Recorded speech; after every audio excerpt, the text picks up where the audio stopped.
Vous avez tous un petit verre, c'est bon? N'hésitez pas, ça dure 4 heures, donc c'est le moment. Hein. Bien, qu'est-ce que je vais vous raconter pendant ces 4 heures? Ben, je vais vous raconter ma vie, parce que je suis ultra narcissique, j'adore me regarder dans le miroir, donc je vais vous parler de moi. Non, je vais vous raconter mon mode de vie, le zéro déchet. Est-ce que des gens font le zéro déchet dans la salle? Non mais allez-y, parce que des fois on fait un petit peu puis on n'ose pas, donc ouais, soyez fiers de vous. Ouais. Ok, ouais. Vous tendez vers... Ok. Vous achetez des chips en vrac, super. Donc, je raconte beaucoup de bêtises pendant ces 4 heures. Donc il faudra m'écouter. Qu'est-ce que je vais vous raconter? Ben, je vais vous parler du zéro déchet, comment on y est arrivé, pourquoi on s'y est mis. Ça ne nous est pas arrivé un matin, on s'est levé, tiens, on va faire du zéro déchet. Ça a été une démarche empirique, une démarche de vie, puisque moi je suis militant depuis 98 déjà. Donc ça fait maintenant 24 ans. Et les déchets, je les ai vus dans l'écosystème, je les ai vus dans notre bel environnement. Et du coup, c'est ce qui m'a amené au zéro déchet. Je vais vous faire tout ça, le petit historique. Je vais vous expliquer comment on s'y est mis, parce que c'est possible d'avoir les résultats qu'on a eus. Et puis surtout, je vais vous expliquer qu'en fait, en faisant du zéro déchet, c'est une démarche de transition écologique, de transition alimentaire. En s'attaquant aux déchets, en fait, on s'attaque au système. Pourquoi? Parce que le déchet est le symptôme de notre société aujourd'hui de surconsommation, vous allez voir, et je vous expliquerai un petit peu le système de production aujourd'hui, vous allez voir que tout tend vers le déchet. Donc, quand on s'attaque au déchet, ben, on change de mode de consommation, en tout cas le sien, personnellement, et on va essayer de retricoter un autre mode de vie. Vous allez voir que c'est assez vertueux. Ben alors, oh, c'est parisien. Arriver comme ça en scred, non, pas avec moi. Non, mais allez-y, allez-y. Ah oui, je suis chiant, mais au possible. Et donc, du coup, voilà. Donc, on retisse un autre mode de vie en s'attaquant juste aux déchets, vous allez voir. Avant tout ça, je vais vous faire un petit topo. Alors, on rigole beaucoup. Par contre, la première demi-heure, je vais vous mettre une petite claque. On est à l'Académie du Climat. Je vais en profiter écologique aujourd'hui. Et forcément, ce n'est pas super rigolo, mais il faut que je passe par là pour vous expliquer un petit peu pourquoi on fait du zéro déchet, pourquoi c'est une urgence. Et là, je parle vraiment d'urgence, clairement. On le disait déjà il y a 20 ans, mais alors encore plus aujourd'hui en 2022. Okay, donc la première demi-heure, ben, je vous mets une claque. Pas grave, ça va? Mais c'est bien, ça vous fera un petit rappel, ça vous motivera. Et puis après, on rigole et je vous explique tout. Comment j'arrive? D'abord, comme je suis poli, je vous présente mes poubelles. Je vous présente Martine, qui était... Est-ce qu'il y a une Martine dans la salle? Voilà, du coup, l'ambiance est super détendue, parce que quand il y a une Martine, du coup, tout le monde est désolé pour elle. En plus, les Martines, elles ont déjà bien ramassé, elles ont les BD et tout. Hein, Donc voilà, nous, on l'a appelé Martine, c'est tombé comme ça, notre dernière poubelle. Voilà, c'est un petit peu la prise d'otage, hein, c'est le syndrome de Stockholm. Comment on garde sa poubelle pendant 6 mois, ben, on lui donne un prénom. C'est ce qui se passe dans le zéro déchet, on a un prénom. Voilà, on emmène sa poubelle aux apéros, c'est dégueulasse, enfin, bref. Et puis surtout, je vous présente Bob. Bob, lui, il est carrément dans son canapé, il boit l'apéro. Bob, pourquoi? Parce que c'est notre poubelle pour 1 an. Je vous l'ai amenée, elle est là. Notre poubelle pour 1 an, pour 4. Vous dire qu'on est les meilleurs, ce n'est pas vraiment l'objectif. Surtout, je suis là pour vous dire que c'est possible. C'est-à-dire que 3 ans avant ce bocal-là, avant qu'on engage la démarche zéro déchet, on avait une poubelle par semaine. À 4. Une poubelle par semaine. On était quand même des écolos un petit peu engagés, un petit peu conscients.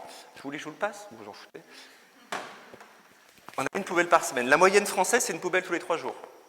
Certains viennent me dire, de manière complètement honteuse, rouge, pitoyable, on en a une par jour. Souvent, ils ont les enfants en bas âge, les couches, tout ça, donc ils la jettent tous les jours. Voilà où on en est. Donc nous, on était à 1 semaine, et puis 3 ans après, on arrivait à un bocal. Donc voilà, c'est possible. C'est possible, et je vous expliquerai comment. Avant tout ça, je vous ai dit, ça ne nous est pas arrivé du jour au lendemain. Moi, j'ai commencé, pourquoi ça nous est arrivé? J'ai commencé en 98, à l'époque, j'étais animateur environnement. Je travaillais dans le Vercors. Vous connaissez le Vercors? C'est un petit massif montagneux à côté de Grenoble, absolument extraordinaire. J'ai passé 4 ans là-bas et j'emmenais les enfants aller voir la rivière. Je leur parlais du cycle de l'eau, on touchait les arbres, on faisait plein de jeux, etc. Et je leur expliquais l'écosystème.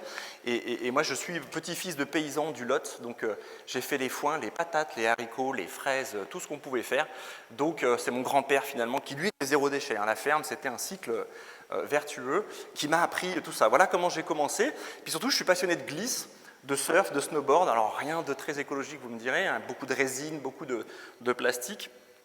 Mais je me suis toujours retrouvé dans des espaces naturels absolument incroyables, justement dans le Vercors, dans les Alpes, dans les Pyrénées, et puis à l'océan pour surfer. Et en 2001, donc vous voyez, ça fait maintenant 21 ans, en 2001, on était une bande de copains à faire du snowboard, tout le tour perché à 3500 mètres d'altitude, dans des espaces incroyables, et on a créé Mountain Riders. Mountain Riders, ce que vous avez là, vous connaissez peut-être le mouvement Surfrider Foundation, qui est un mouvement de surfeurs sur la côte en Europe, mais aussi au Japon, en Californie, etc., qui milite pour la qualité de l'eau, l'engagement du littoral, et puis la qualité chimique aussi de l'eau. On a créé Mountain Riders, la même chose en montagne. C'était en 2001, on n'était pas nombreux, on était 7-8, on avait des capuches, des cheveux longs, on ne ressemblait pas à grand-chose, mais on était super motivés. On était moins cons qu'on avait l'air, et en fait, on allait sur les pistes de ski, ramasser les déchets à la fonte au printemps. Vous savez, le printemps, on appelle ça la déprise, la neige va fondre, va devenir de l'eau, et là, après la saison, on se retrouve sur les pistes de ski, et là, on voit l'étendue des dégâts. En France, je crois que c'est 6 ou 7 millions de journées skieurs, concentrées essentiellement entre Noël et février. Et la montagne ramasse ça, impossible de gérer les flux, hein. Que ce soit l'énergie, que ce soit la gestion de l'eau, les déchets, etc. C'est une catastrophe. Du coup, on remontait les pistes de ski comme ça et on ramassait les déchets. C'est là que les déchets sont rentrés dans ma vie. J'ai commencé à les voir. Et j'ai commencé à voir les emballages plastiques, les mégots. Les mégots sous un télésiège, on en ramassait 30 000 à peu près, sous un télésiège de 10 pylônes. Ça veut dire qu'on remontait le télésiège et puis 2-3 pylônes avant d'arriver, vous savez, on est assis comme ça. Ah, c'est bien la nature, hein. Ouais, c'est cool. Et tac, on jette son mégot, et là, on se retrouve avec un tapis de mégots, nous, on s'assoit pour pouvoir les ramasser. On y allait à la poignée, on remplissait les sacs entiers. Tel point qu'avec certaines remontées mécaniques, notamment les Trois-Vallées, vous savez, Courchevel, tout ça, eux, c'est les cigares hein, qui jettent. Ouais. On avait mis des cibles en plastique pour viser, pour que les gens jettent, et puis qu'on puisse, après, dans la bâche, concentrer les mégots. Parce que les mégots, qu'est-ce qui se passe? Une fois que la neige fond, une partie des mégots va partir avec le cycle de l'eau, et là, on est au tout début du cycle de l'eau douce, essentiel à la vie. Hein. Sur Terre, sans ça, il n'y a pas de végétation, vous et moi, on ne mange pas, il ne se passe rien, d'accord? Juste au début du cycle de l'eau, et on jette ces petits mégots-là, une partie va partir, l'autre va rester sur les pâturages, vont être broutés par les vaches.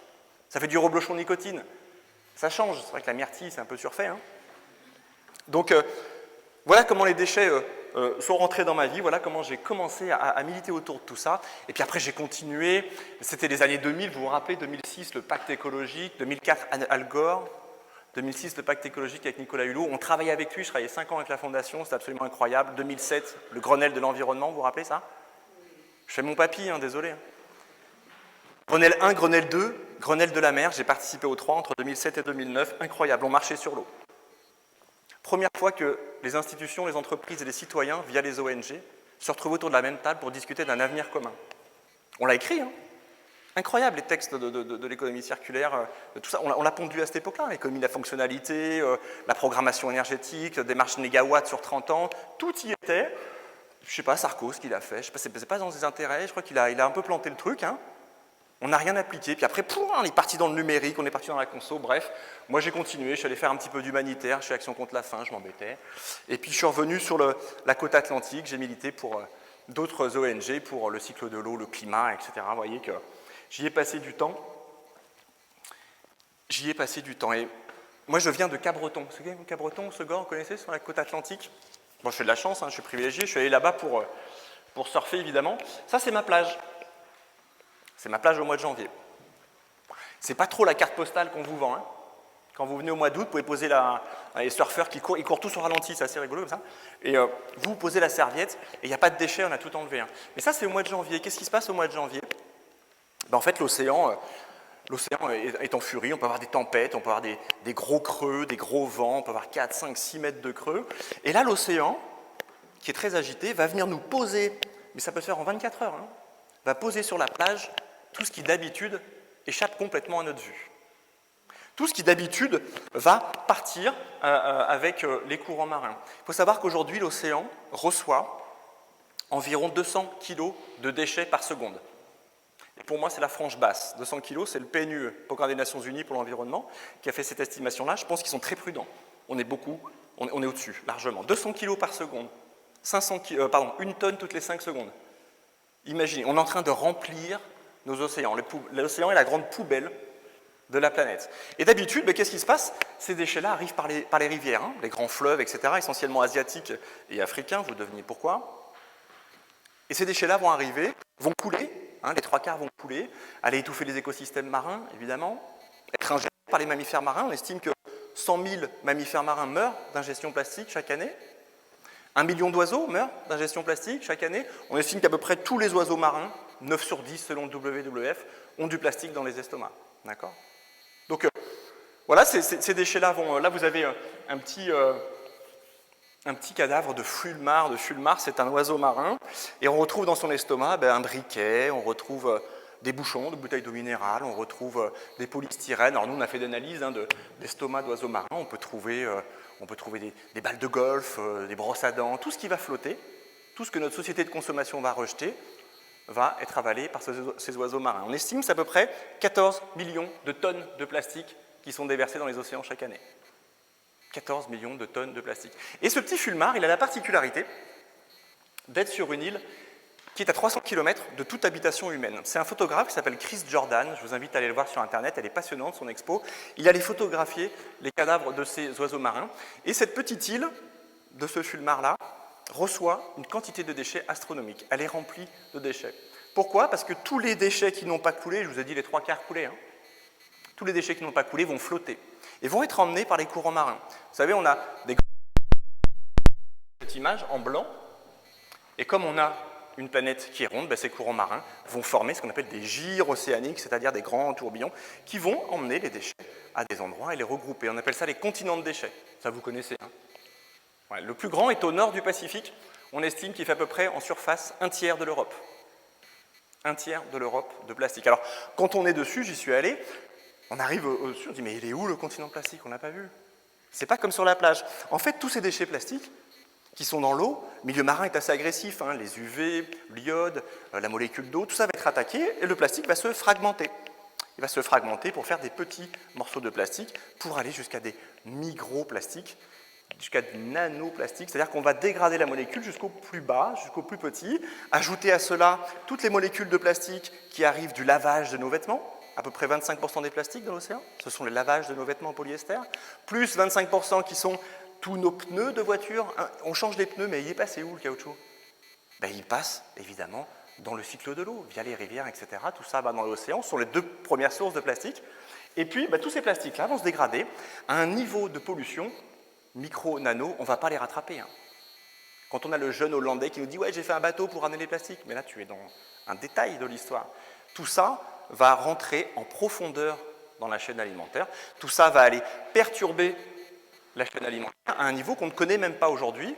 Et je vous rappelle que le plastique est tout sauf neutre. Et ça, c'est important de le rappeler.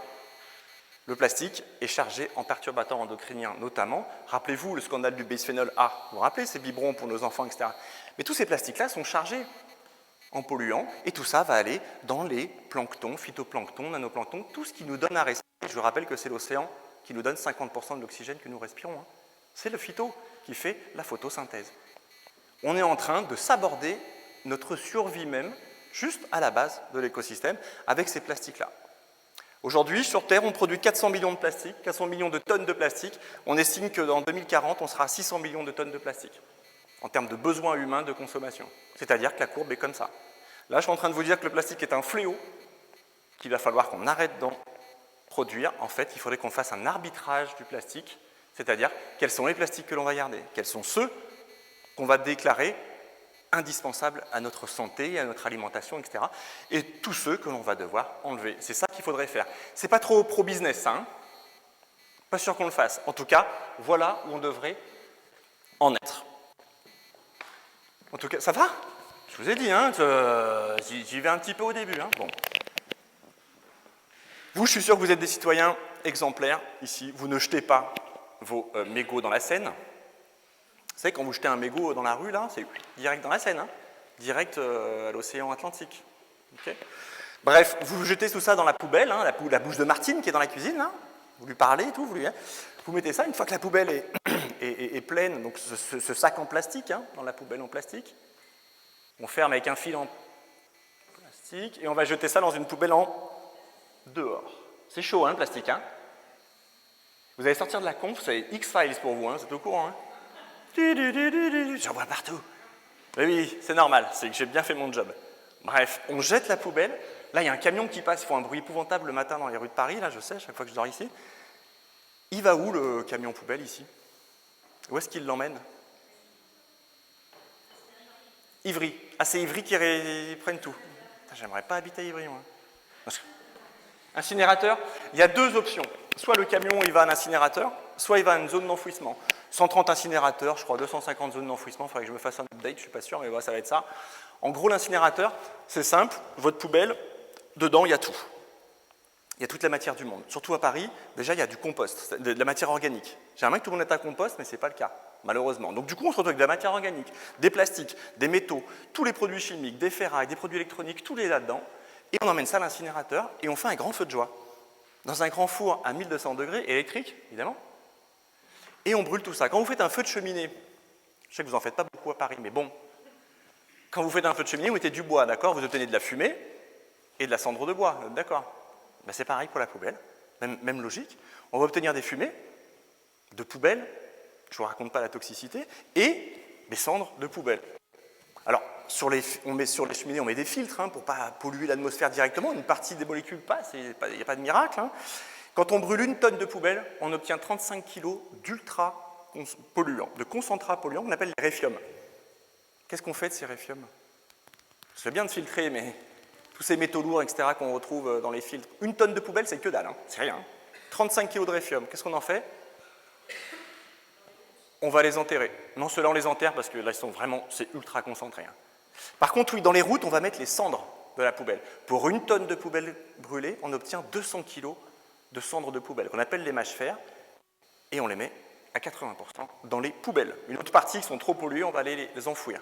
Okay, vous avez compris qu'en fait, notre poubelle, là, elle retourne au sol, et elle retourne en l'air, avec les fumées. Ça, c'est l'option incinération. L'autre option, enfouissement.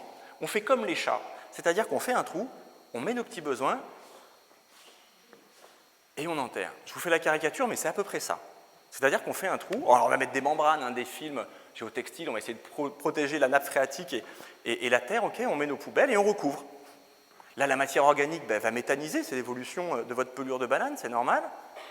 Elle va méthaniser, elle va créer avec tous les produits chimiques qu'il peut y avoir dans cette poubelle, on va obtenir un jus qu'on appelle le Lixivia.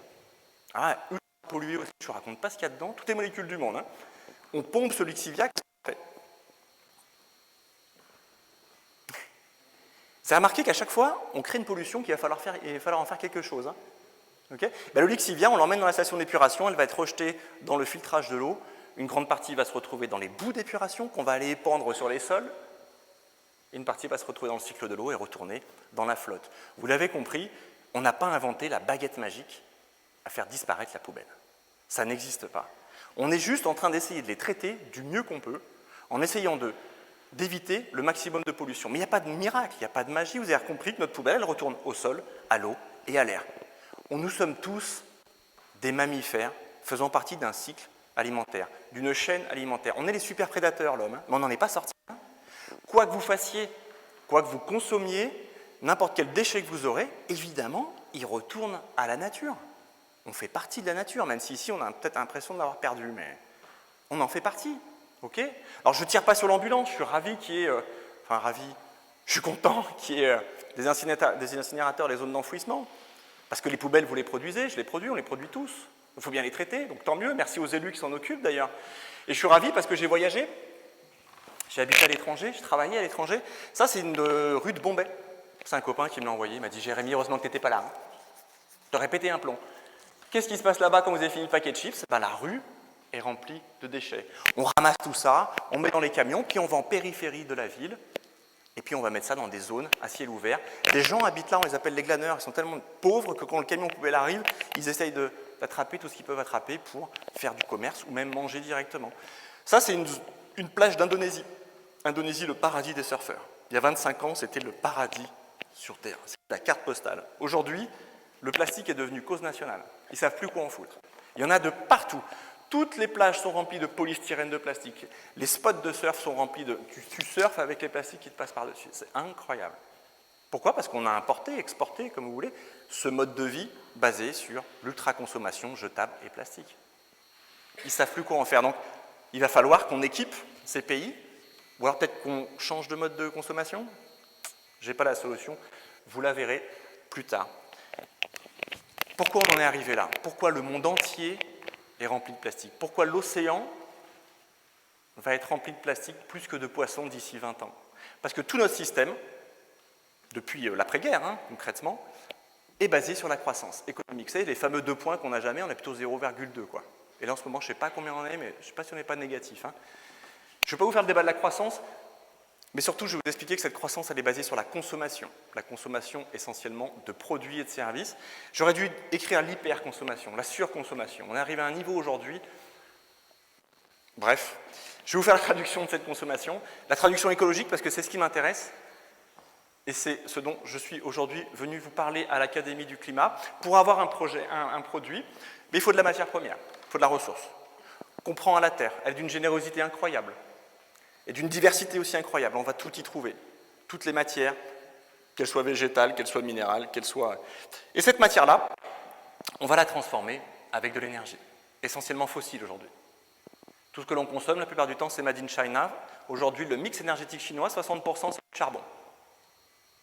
Pour le changement climatique, on a vu mieux. Hein. Et de l'eau douce. Tous les process industriels nécessitent de l'eau, voire beaucoup d'eau. Un t-shirt, c'est 8 mètres cubes d'eau. Un kilo de bœuf, 15 mètres cubes d'eau. Un ordinateur, 3 mètres cubes d'eau. L'eau est absolument partout. Quand vous faites 1 litre d'essence, qui coûte un peu cher d'ailleurs, 1 litre d'essence, je crois qu'on est à 10 litres d'eau. Ben oui, il faut raffiner, il faut transformer. À partir du moment où vous avez une action énergétique et de transformation, vous avez de l'eau. L'eau est partout. Une fois que vous avez votre produit, vous consommez et ensuite vous le jetez. Il devient un déchet. Nous sommes aujourd'hui dans un système de production qui est linéaire. Très très très très loin de l'économie circulaire et de la croissance verte. LOL. LOL, croissance verte. Ces 2 mots, moi je pense que ma prof de français serait là, me dirait, Jamy, ça s'appelle un oxymore. Hein. C'est comme énergie propre. Voiture propre, ça n'existe pas. Croissance verte, économie circulaire. Alors, économie circulaire, il y a des belles choses qui se font aujourd'hui. Hein. Mais de nous dire que l'ensemble de nos déchets aujourd'hui seront à 100% réintégrés dans un cycle de production et que nous allons être dans un cycle fermé, c'est non seulement un mensonge, mais en plus une illusion. On n'y sera jamais, on n'y est pas, et c'est physiquement pas possible. Ça voudrait dire qu'il faudrait qu'on trie tout, que l'ensemble des process industriels de transformation existent, que l'ensemble des matières sont réinvesties. C'est absolument pas possible. Aujourd'hui, on a une dispersion de la matière qui est phénoménale. Et je vais prendre juste un exemple, parce qu'on en a parlé beaucoup, c'est le plastique. Est-ce que le plastique est circulaire? Combien de fois on le recycle, le plastique? Ben, c'est simple, c'est 1 fois. Et encore, c'est même pas du recyclage, c'est du décyclage, du downcycling. C'est-à-dire que le plastique va être transformé, la chaîne polymère va devenir tellement courte, il va devenir tellement fragile qu'il va être de mauvaise qualité. Il ne tient même pas. Il faut réinjecter du plastique vierge pour que ce plastique recyclé fonctionne, tienne. Et on va faire un plastique qui est de mauvaise qualité, on va faire les pare-chocs des voitures, on va faire les sièges sans doute sur lesquels vous êtes assis. C'est-à-dire qu'on est très loin d'une boucle circulaire. Votre barquette de fraises, ça ne redevient pas une barquette de fraises. Hein. Oublions. Ce n'est pas circulaire du tout le plastique. Et vous l'avez compris qu'au passage, il nous faut beaucoup d'énergie, beaucoup d'eau. Donc, ce n'est absolument pas une solution. Pourtant, c'est ce qu'on nous répète. En fait, on vous dit, vous inquiétez pas, on s'occupe de tout avec la technologie. Surtout, ne changez pas de mode de consommation. C'est exactement l'inverse de ce que je vais vous raconter aujourd'hui. Il va falloir qu'on change de mode de consommation, sinon ça ne marchera pas. Et tout ce que vous consommez, tout ce que vous vivez chaque jour, vous allez produire un déchet. On est d'accord? Que ce soit dans votre maison, votre jardin, quand vous prenez la voiture, quand vous vous lavez les dents, quand vous vous amusez avec votre enfant, etc. Tout va être consommation de produits, tout va générer des déchets. C'est comme ça. Visible ou invisible, gazeux, nucléaire, électronique, ferreux, etc. Tout est déchet. Et chaque année, on estime que chaque Français produit 390 kg de déchets. Si on ajoute tout ce que l'on met en déchetterie, qui est un point d'apport volontaire, c'est-à-dire que vous y amenez vos cartons, vos déchets verts, vos métaux, etc., les artisans amènent leurs placos, etc. C'est 590 kg de déchets. Et ça, j'ai un bon scoop à vous donner ce soir, c'est juste la plus petite partie de vos déchets. C'est celle que vous voyez. C'est celle que vous avez en main quand vous la mettez dans la poubelle en fin de vie. La plus grande partie des déchets que vous produisez, que je produis, que chaque Français produit, on ne les voit pas, ils sont cachés. Ils sont dans les process de fabrication de tout ce que l'on consomme et des lieux dans lesquels on vit. Si je prends l'agriculture, l'industrie et la construction, le BTP, ce sont 14 tonnes de déchets annuels par Français. 14 tonnes de déchets, c'est-à-dire quasiment 30 fois plus. Vous ne les voyez pas, hein? Pourtant ils sont indispensables à notre mode de vie qui, vous en conviendrez, est plutôt privilégié. Hein? On habite dans la 5e ou 6e puissance économique mondiale. 14 tonnes de déchets. Et si je prends tout ce que l'on importe, notamment de Chine, je vous en ai parlé, tout ce que l'on importe de l'extérieur de nos frontières, je ne peux pas vous donner le tonnage de déchets que l'on va produire, parce que la plus grande partie vient d'Asie, notamment de Chine, et ce n'est pas franchement transparent. Donc pour avoir les données, c'est assez compliqué. Par contre, ce que je sais, c'est que chaque Français, chaque année, chaque Européen même, va avoir besoin de 50 tonnes de ressources, y compris biomasse pour l'agriculture, pour assurer ce mode de vie. 50 tonnes de ressources, c'est phénoménal. C'est gigantesque. 50 tonnes de ressources que l'on va transformer avec de l'énergie. Vous l'avez compris, essentiellement fossile. Le pétrole est partout et le charbon aussi. Donc, changement climatique, émissions de CO2. Je vous ai dit, il faut de l'eau. Hein. Rappelez-vous la petite équation. Hein. Il faut de l'eau. Aujourd'hui, la moitié des masses d'eau sur Terre est en surexploitation. 2/3 de l'eau douce, cette eau douce dont je vous ai parlé qui circule, est surpolluée. C'est-à-dire qu'on produit tellement et tellement vite, pour tellement de gens, que l'on va rejeter dans le milieu plus qu'il n'a le temps d'absorber, de se régénérer. La nature le fait très bien, notamment les arbres sont les grands dépollueurs, mais on produit tellement, et les produits sont tellement nombreux dans les cours d'eau, que 2/3 des cours d'eau aujourd'hui sont surpollués. Voilà l'état aujourd'hui. Et si je vous parle du changement climatique aujourd'hui, avec nos émissions de CO2 liées à cette énergie-là, aujourd'hui, on sait que 2 degrés sont avérés. On y est. C'est bon. On ne sera pas en dessous. 2 degrés, ça signifie quoi si on voulait s'arrêter à 2 degrés maintenant, aujourd'hui? J'aime bien le dire ici à l'Académie Cléa, ça me fait vraiment plaisir. 2 degrés, si on voulait s'arrêter là, il faudrait que 80% du charbon reste tout de suite dans le sol maintenant. Ça veut dire qu'un tiers du pétrole mondial, aujourd'hui, reste tout de suite sous terre maintenant. Là, on se maintiendrait à 2 degrés. 2 degrés, je vous rappelle que c'est 1 mètre d'élévation du niveau de la mer, c'est 20% d'agriculture en moins. Chaque degré en plus, on va gagner en élévation de la mer et on va perdre en agriculture, en migration, etc. Chaque degré, c'est 20% d'alimentation en moins. L'Afrique subsaharienne, l'Équateur, ça va être très compliqué d'habiter d'ici une trentaine d'années. On va plutôt vers un scénario à 4, 5 degrés, avec ensuite un effet d'emballement. Vous savez que le premier gaz à effet de serre, c'est la vapeur d'eau. Plus il va faire chaud, plus les océans vont s'évaporer, plus on aura de gaz à effet de serre. C'est-à-dire qu'après, on ne maîtrisera plus le climat. Total vous dit, ouais, on le sait. On le sait depuis 30 ans, on l'a vu dans nos prévisions. Voilà où on en est du changement climatique. Là, je pense que c'est comme le plastique, c'est un fléau, c'est une urgence. Est-ce qu'il faudrait qu'on agisse? Oui, maintenant, tout de suite. Imaginez 80% du charbon, 30% du pétrole. Bonjour le plan Marshall collectif qu'il faut qu'on mette en place. Hein. C'était les Grenelles de l'environnement. On ne l'a pas fait, malheureusement. Voilà ce que j'ai raconté, voilà ce que je vis, moi, depuis 25 ans, et j'essaye de changer le monde. J'essaye depuis 25 ans d'expliquer l'empreinte écologique. Quand j'étais plus jeune, j'allais avec le WWF, j'allais dans les entreprises, j'allais dans les écoles, et je faisais calculer l'empreinte écologique, c'est-à-dire d'un individu. On parlait à l'époque qu'au mois d'octobre, on était au dépassement de la capacité, de la biocapacité de la planète. Vous connaissez ça, hein, d'accord? On vit à crédit écologique, on prend trop, on émet trop. Vous l'avez compris, je viens de vous l'expliquer. Aujourd'hui, on est au 2 août, c'est-à-dire qu'en 20 ans, on est passé de octobre au 2 août. Je reviens ici à l'Académie du Climat dans 20 ans, si on continue, on sera en février. C'est-à-dire qu'il va falloir sérieusement qu'on se bouge dans les années à venir. L'urgence aujourd'hui, tous les voyants sont dans le rouge. Voilà ce que j'ai fait pendant 20 ans. Je n'ai pas dû être très bon parce que toutes les courbes ont continué à augmenter. Il fallait que je me remette en question. Je n'ai pas dû être très efficace. En tout cas, la prise de conscience est faite, je crois qu'on est d'accord. Mais le système est dans une inertie, même voire dans un emballement, je crois, depuis quelques années, et notamment 2 ans, dans un emballement inverse. Moi, je pensais être bon, je pensais être écolo, je pensais bien faire, j'avais une poubelle chaque semaine, je faisais gaffe, un compost, etc. Et puis en 2014, je bossais pour Surfrider, j'emmenais les gens sur la plage pour faire prendre conscience du climat, du plastique, du fléau, je leur montrais directement, je faisais comme je vous ai fait là, des mini-conférences sur la plage, plus cool de le faire en short. Et je rentrais chez moi et je mettais du plastique dans ma poubelle. Je me dis, c'est pas possible, ou je suis schizophrène, où il y a un vrai souci dans mon mode de vie, quoi. Donc on a pris la poubelle, c'était avec ma femme à l'époque, 2014, le printemps, on a pris la poubelle et on l'a étalée dans le jardin, comme ça, pour essayer de comprendre. Faites-le, c'est très pédagogique. Vraiment, c'est un miroir de votre vie. C'est vous, là. C'est vous étalé. Vous allez voir plein de trucs, en couple. Nous, c'est ce qu'on a fait, c'était en mai 2014, on voulait comprendre. Voilà ce qu'on avait dans notre poubelle en mai 2014, de gens qui se disent à peu près écolo. Hein. Qu'est-ce qu'on retrouve, la matière reine? Le plastique. Des plastiques à emballage, des emballages plastiques à usage unique. Le plastique, c'est entre 200 et 400 ans de durée de vie dans l'environnement, et nous, on l'utilise une fois, usage unique. Déjà, oxymore, encore, toujours.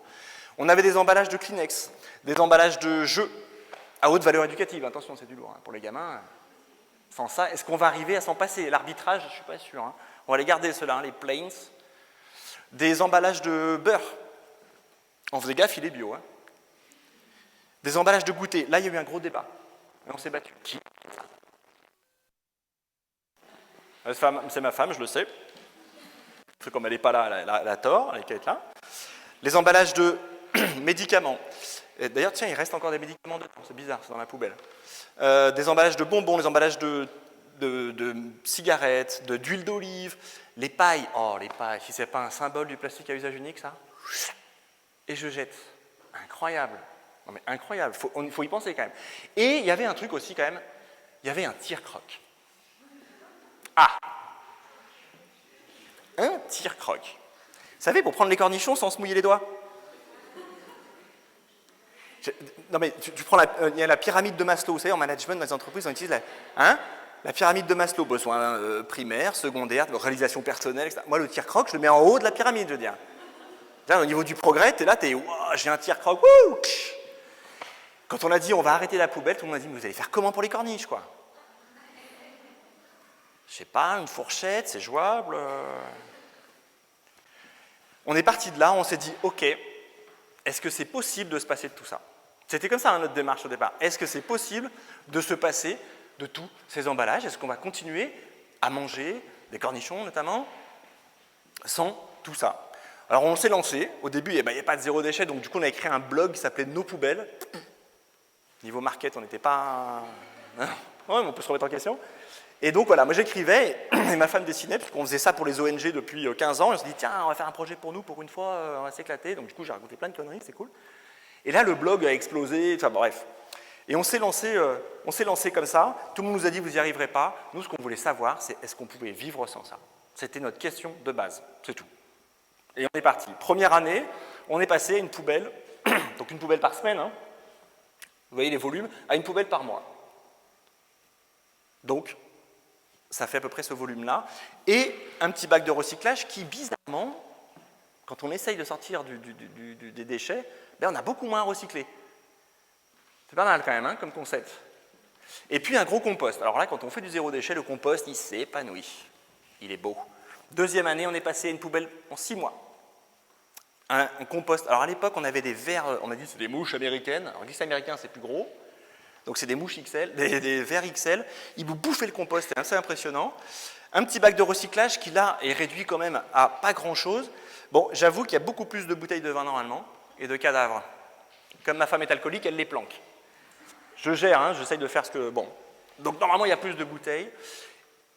Et puis voilà, donc les déchets cachés, j'en reparle pas. Et puis la troisième année, on est passé donc à Bob, un bocal avec tout ce qu'on n'a pas pu éviter. Donc on va retrouver dedans tous ces petits emballages de la vie qu'on n'a pas pu éviter, donc les pansements des enfants. Donc maintenant on ne met plus de pansements, on crache sur la plaie de la Eve à jouer. Ça marche. Les emballages de médicaments, hein, avec cette petite plaquette là, aluminium, plastique collé. Tiens, allez, petit quiz économie circulaire, on va le recycler ça? Non, c'est un alliage de 2 matières différentes. Dites-vous, à partir du moment où vous avez un alliage de matière, c'est plié. On ne va pas décoller le plastique, l'aluminium et faire des cadres de vélo. Hein. Tout ça, on va juste le brûler. Et pour tous les produits en alliage, c'est la même chose, comme l'emballage de mon beurre, là, hein, juste avant. Plastique, aluminium collé, terminé. Imaginez la dispersion et la perte de matière. C'est phénoménal, hein. C'est immense. Des emballages de bonbons, les têtes brûlées, vous avez des enfants? Négocier les têtes brûlées, hein, bon courage. Des petites étiquettes qu'on met sur les fruits, à quoi ils servent, je ne sais pas. Je vous donne un truc, donc maintenant que vous avez les étiquettes, ce que vous faites, vous prenez, vous mettez sur les autres fruits. Comme ça, c'est pas dans votre bocal. C'est la guerre, hein, zéro déchet, hein, c'est pas... Ah oui, oula. C'est pas pour ma pomme, c'est pour celle des autres. Les emballages divers et variés pour les blisters, etc. Et surtout les blisters, c'est incroyable les blisters. Tu fais tout ce que tu veux pour ne pas avoir de déchets chez toi, et la moitié du bocal, c'est du blister. En fait, on vit à Blisterland. On s'est fait blisteriser la figure. Tu vas à Lidl, les concombres, ils sont sous blister, individuels. C'est absolument incroyable. Certains pays, comme le Japon, chaque fruit est emballé avec un blister plastique individuel. C'est assez fou, quoi. Et donc, tu as beau faire super gaffe, il y en a toujours un qui t'arrive dans ta vie, notamment le bulletin municipal. À chaque fois que je dis ça, je suis dans une commune, tu as le maire qui est à côté. Donc maintenant, ils font en pelure de pommes de terre bioplastique avec charbon bio. C'est nickel. Voilà comment on a pu améliorer en 3 ans. Vous voyez qu'il reste encore des choses. C'est pour ça qu'on a dit presque zéro déchet. Comment on a fait? Parce que c'est quand même la question là. Vous dites, bon ok, un bocal, comment on a fait? Comment on a fait?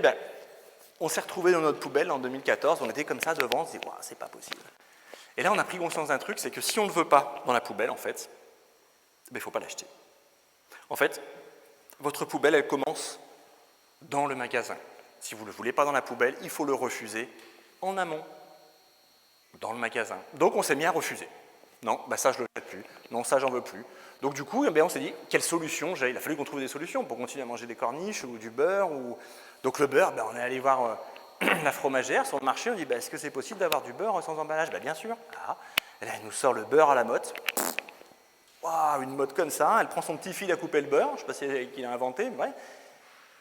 Elle nous coupe le petit morceau, hop, elle nous le met dans la petite boîte qu'on a amenée, elle met ça sur sa balance, elle fait la tare, donc c'est qu'elle remet à zéro, elle met le beurre, et hop, c'est bon. On avait du beurre sans emballage, plastique, aluminium, collé. Donc pour tout, on a trouvé des solutions, et vous allez voir qu'il en existe en plus beaucoup, et on a de la chance, on est en France, on a encore un terroir. Qu'est-ce que vous cherchez? Un jeu. Tu veux brancher ton portable parce que tu veux envoyer des textos, c'est ça? Hein, mais si, j'ai vu. Ah, j'ai dit, je suis chiant, hein, j'ai dit au début, je loupe rien. Bref, on a trouvé des solutions, vous allez voir, il y en a beaucoup. Et puis surtout, on s'est posé la question du besoin. Tu veux le brancher sur mon ordi? Vas-y, vas-y. Là, regarde, hé. Tiens. Non, mais je te sentais un peu... Ah, regarde, t'as les prises là. Voilà. Allez, on rattaque. Une petite pause, une petite collation, une noix de... J'aime bien faire chier. On y va? C'est bon? J'en étais où? Ah, moi je veux bien aussi. Je suis là, moi. Bref. Et on s'est posé la question, évidemment, de réduire la quantité de déchets qu'on avait. Et la question qu'il faut se poser pour réduire sa quantité de déchets, c'est est-ce que j'en ai vraiment besoin? Vous voulez qu'on fasse une pause? Non, c'est bon, oui, c'est pour moi. Non, mais allez-y, hein, ça ne me dérange pas. Je suis complètement perdu, je suis comme un poisson rouge, moi je perds la mémoire très vite. Hein. Bon, j'étais où du bocal? Ouais, on s'est posé la question du besoin. En fait, l'ensemble de notre société de la consommation est basé sur un truc clé qui s'appelle la publicité et le marketing. L'objet du marketing, et c'est ce que vous apprenez en école, c'est de créer le besoin. On est là pour créer le besoin, créer le marché et vous vendre ce dont vous n'avez absolument pas besoin. Posez-vous la question, la prochaine fois que vous voulez acheter quelque chose, est-ce que j'en ai vraiment besoin? Mais très souvent, la réponse, c'est non. Est-ce que j'ai besoin de ce 14e pantalon pour mettre au-dessus du 13e dans mon armoire? Bon, ok, il me fait un super cul, moulé, génial. Non, mais il me le faut. Instagram, clac, non. On crée le besoin. Quand on se pose la question du besoin, on se rend compte que finalement, on a tout. On est une société très riche et on a beaucoup, beaucoup de choses. Ce qui nous manque peut-être aujourd'hui, c'est le silence, le temps, l'espace, la relation humaine. Ça, par contre, on en a beaucoup moins. Comme il y a Tinder, c'est cool. Et puis surtout, on s'est posé la question de réduire nos déchets. Et du coup, pour vraiment réduire nos déchets, on s'est dit, ok, on va arrêter d'acheter neuf et on va acheter essentiellement d'occasion, parce qu'on n'a pas les emballages. Vous savez, quand vous allez acheter quelque chose, vous allez retrouver avec du plastique, de la ferraille, plein de choses en tout genre, du carton, etc. Et en fait, quand vous achetez d'occasion, c'est un vrai acte écologique.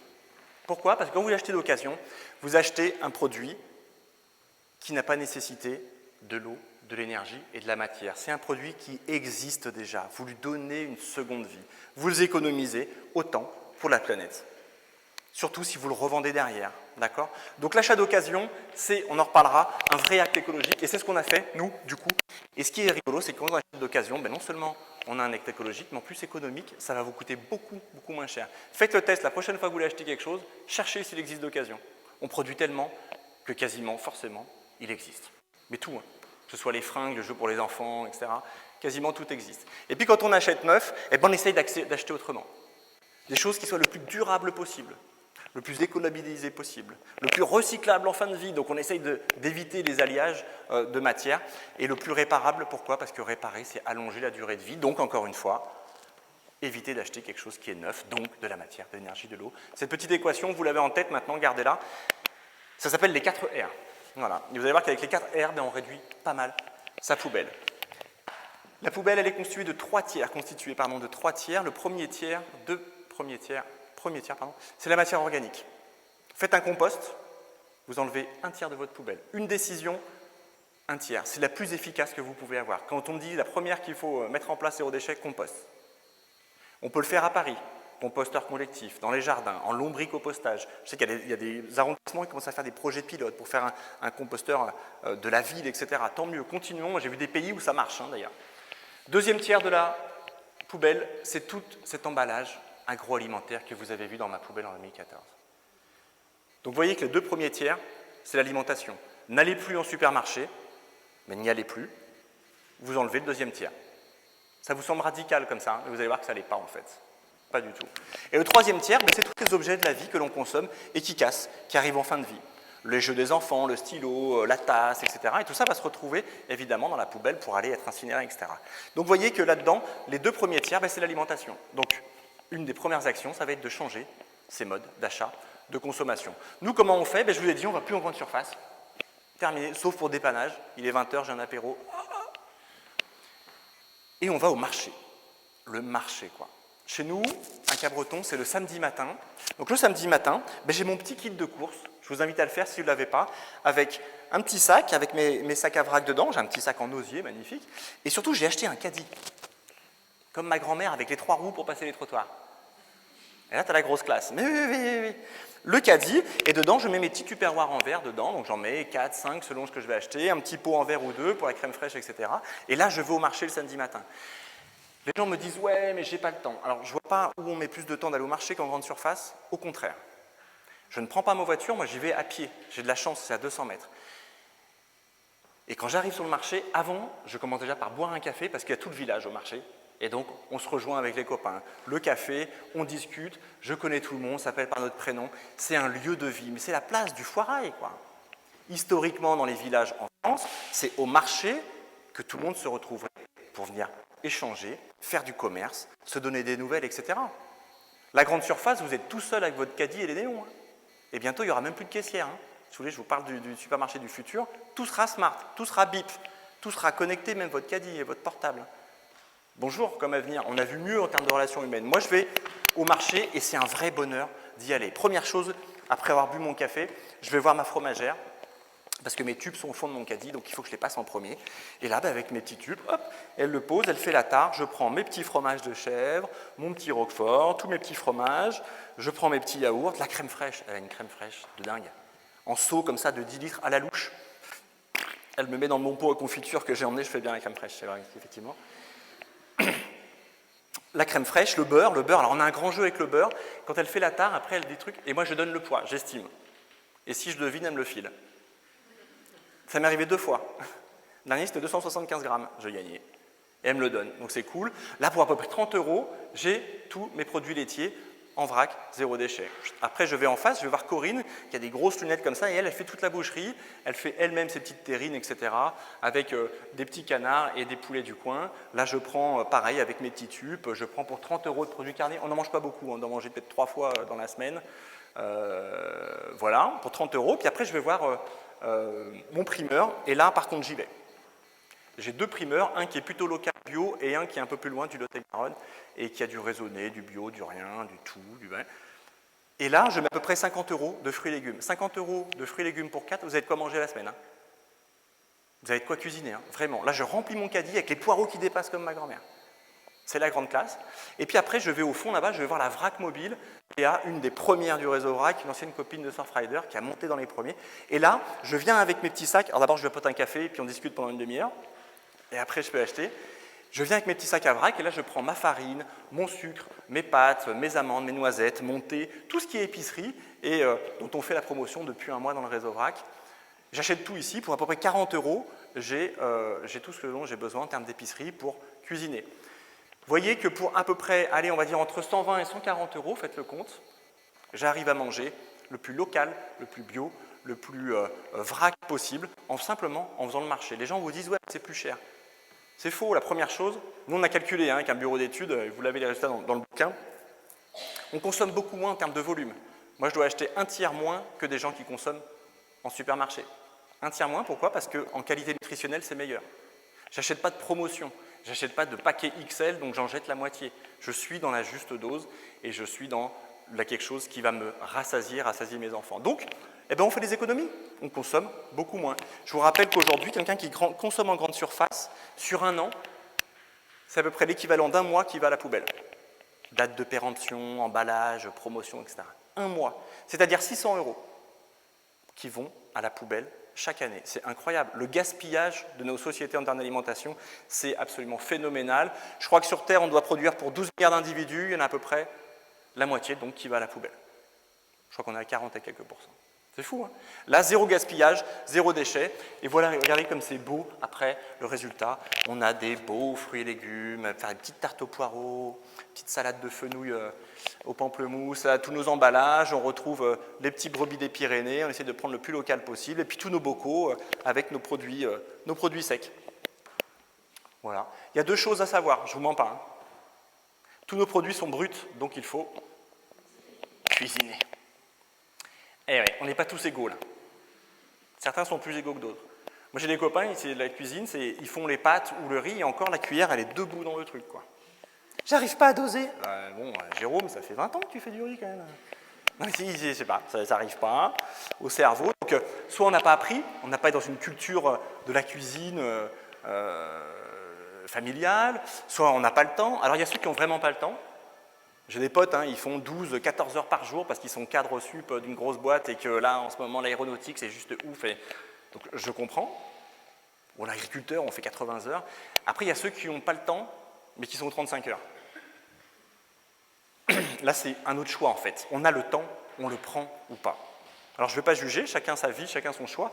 Moi, je vais vous dire comment je vis ce temps-là. Pour moi, le temps de la cuisine, c'est un temps que j'adore. C'est un temps magnifique. D'abord, ça me rappelle ma culture familiale à moi. Moi, j'ai été élevé dans le Lot, je vous l'ai dit. Hein. J'étais petit-fils de paysan. La cuisine, c'était le lieu où il y avait ma mère, il y avait les sœurs, il y avait ma grand-mère. Et on écossait, je ne sais pas où étaient les mecs d'ailleurs, enfin bref. Et on écossait les haricots, etc. J'avais toujours des câlins, un truc à manger. J'étais aux premières lignes pour avoir la base du gâteau ou l'échelle plat. Et puis là, j'avais tous les dossiers. J'avais tous les dossiers familiaux et puis du village à 3 km à la ronde. J'adorais être là. C'était un lieu d'amour, de partage. Ça sentait bon. Voilà. Et moi, dans ma cuisine, j'adore vivre ça. J'adore cuisiner, apprendre à mes enfants, toujours un petit verre de vin. Enfin, ma femme, parce qu'elle est alcoolique, un petit verre de vin. On a de la musique. C'est un moment qui est vraiment particulier, qui est fort. Et franchement, en moyenne, si on passe une demi-heure à cuisiner le soir, c'est bien le maximum. Quand vous avez fait un pot-au-feu, vous allez le ralimenter le lendemain. Okay, vous le rallongez, ça ne vous prend rien du tout, vous le rallumez. Moi, le troisième jour, je fais les pâtes dedans, parce qu'elles ont un goût absolument incroyable. Donc, c'est des plats familiaux que nos grands-parents faisaient, hein, d'ailleurs. Et ça, c'est une solution pour éviter de cuisiner tous les soirs. Bref, ça ne prend pas tant de temps que ça. C'est juste une question de volonté, d'énergie. Une demi-heure le soir, allez, ça fait une série sur Netflix en moins. Un épisode. Non, que je vis trop fort, là. Bref, en tout cas, voilà comment on a fait. Et puis la deuxième chose, deuxième chose à savoir, attention, et ça je m'attaque à la psychologie collective française, on n'a pas de stock. Vous avez vu qu'on achète tout ça à la semaine, d'accord, c'est le samedi matin, donc on passe tout, et chez nous le vendredi, c'est plutôt le désert dans le frigo, tu sais, quand tu dis on achète à emporter, ouais. Là on achète à emporter, parce que le samedi matin, voilà. Donc psychologiquement, les gens ont peur de manquer. Je sais pas, il y a eu un truc en 39-45, je sais pas, avec le Pinambour, tout ça, peut-être, hein, ça a marqué un peu. Les gens, ils aiment bien stocker. Quand je suis chez les copains, je vais chez mon pote, je parlais de Jérôme tout à l'heure, mon pote, il habite à Marseille. Lui, c'est l'inverse du zéro déchet. C'est mon copain, hein. Mais c'est l'inverse du zéro déchet. Lui, il a des stocks de partout. Tu ouvres les placards, c'est l'impression qu'il y avait un siège de la ville. C'était pas au courant, quoi. Waouh! Et lui, il me dit, attends, viens voir. Et lui, il a une buanderie à côté. C'est-à-dire qu'il a un espace dédié au stockage. Tu rentres, c'est super rue à ciel ouvert, tu vois. Il a 10 briques de soupe de légumes d'avance. Il a 12 boîtes de thon à la catalane. Je dis, mais qu'est-ce que tu fais avec ce thon? On ne sait jamais. C'est comme le PQ et la farine et l'huile, à un moment donné, la guerre du Golfe ou l'Ukraine. Tout le monde... Ah non, le PQ, c'était le Covid. Qu'est-ce qui s'est passé? Pas de PQ. Moi, ça me constipe perso, je sais pas vous, mais... Enfin, moi, il me faut des légumes au milieu, hein, sinon je suis pas... Bref. Voilà, donc on n'a plus de stock, mais c'est pas grave, ça se passe bien. Il y a toujours un truc à manger, ou dans l'épicerie, ou dans le frigo. Mais voilà, je vous ai dit, je ne vous mens pas, voilà un petit peu les conséquences. Et puis dans la cuisine, il y a un autre placard qu'on a ouvert au début de notre démarche, et là on a halluciné, je vous invite à le faire, c'est le placard d'entretien. Incroyable ce qu'on nous a vendu. Des flacons pour ci, des flacons pour ça, des pchits pour ci, il y en a des kilotonnes, on se retrouve avec 20-30 flacons différents, on les cumule, on ne sait même pas pourquoi. Nous, quand on a vu ça, on s'est dit, ok, on ne veut plus de déchets dans notre poubelle, donc il fallait qu'on élimine. Donc on a tout viré, enfin on a tout fini, et on s'est mis à fabriquer. En 2014, il n'y avait pas de magasin de vrac, il fallait qu'on fabrique. D'accord? On n'avait pas le choix, donc on s'est mis à faire nos lessives, nos liquides vaisselle, etc. On s'est bien marré. Hein. Bicarbonate vinaigre, vous avez déjà essayé? Ouais, en fait, c'est plutôt les SVT avec votre fils qui fait un volcan. Hein. Nous, on l'a fait dans la machine à laver. Soirée mousse. Ouais, on s'est bien marré, on a tout essayé. Bref, aujourd'hui, si vous ne voulez pas fabriquer, il y a les magasins de vrac, vous avez tout maintenant. Et il y a eu un vrai travail d'ailleurs du réseau vrac pour que tous ces produits-là soient accessibles en vrac. Lessive, etc., pastilles. Ouais. Donc, nous, on s'est bien fabriqué. Et puis surtout, on s'est dit, mais ok, qu'est-ce qu'il va falloir acheter? Et puis, au fur et à mesure, on s'est rendu compte qu'en fait, tout ce qu'on vous vend en grande surface, vous n'en avez pas besoin. Vous pouvez vous passer à 100% de tous les produits chimiques, industriels, ménagers que l'on vous vend. Rien qu'avec du savon, liquide ou solide, du vinaigre blanc, du bicarbonate et des huiles essentielles, je peux vous assurer que votre maison elle est propre. Mais vraiment, elle est propre. Vous n'avez pas besoin de beaucoup plus. Et puis après, pour les autres recettes, soude en cristaux, percarbonate, acide citrique, mais encore une fois, si vous voulez, vous pouvez acheter en vrac. Vous n'êtes pas obligé de fabriquer. Et là, au miracle, comme d'habitude avec le zéro déchet, en voulant s'attaquer aux déchets, on va retrouver d'autres vertus. La première chose, c'est que ça va vous coûter rien du tout. Le vinaigre blanc, c'est 80 centimes le litre. Avant de passer le litre, vous en avez vu pour un petit moment. Donc c'est hyper économique. Oh, deuxième chose, vous n'avez pas le déchet, très bien. Troisième chose, c'est pas toxique. Vous allez enlever tous les produits toxiques de votre maison. C'est assez incroyable. Vous avez vu ce qu'on vous vend quand même? Alors maintenant, c'est les triangles, mais avant, c'était les petits carrés, là, les petits carrés orange. Il y en a, tu as une tête de mort quand même dedans. Hein, enfin, je ne veux pas dire, et nous, on l'achète. Il y en a certains, il y a un petit poisson, vous savez, le petit poisson, là. Il fait de dos comme ça. En fait, vu ce que tu viens de balancer dans les chiottes, il n'est pas au top, le petit poisson. Hein. Et nous, on les achète. Avec tout ça, non seulement vous allez enlever les toxiques pour vous, mais aussi pour l'environnement. Je vous rappelle quand même que tout ce que vous mettez dans les toilettes et dans vos lavabos, je vous l'ai dit tout à l'heure, hein, retourne à l'environnement. Hein.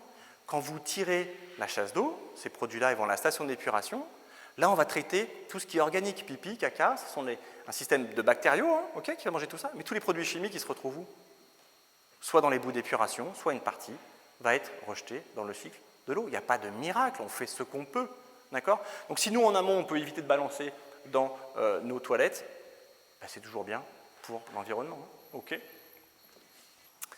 Voilà ce que ça donne en image. On va se retrouver avec le petit sheet. Là, on met la petite recette que je vous donne, c'est vinaigre et eau. Moite-moite, un tiers, deux tiers. À vous de faire la dilution que vous voulez. Quelques gouttes d'huile essentielle. Et là, vous avez un petit sheet que vous pouvez re-remplir. Celui-là, on peut le re-remplir. Vous avez vu dans les grandes surfaces, on vous vend un pchit, on ne peut pas le dévisser.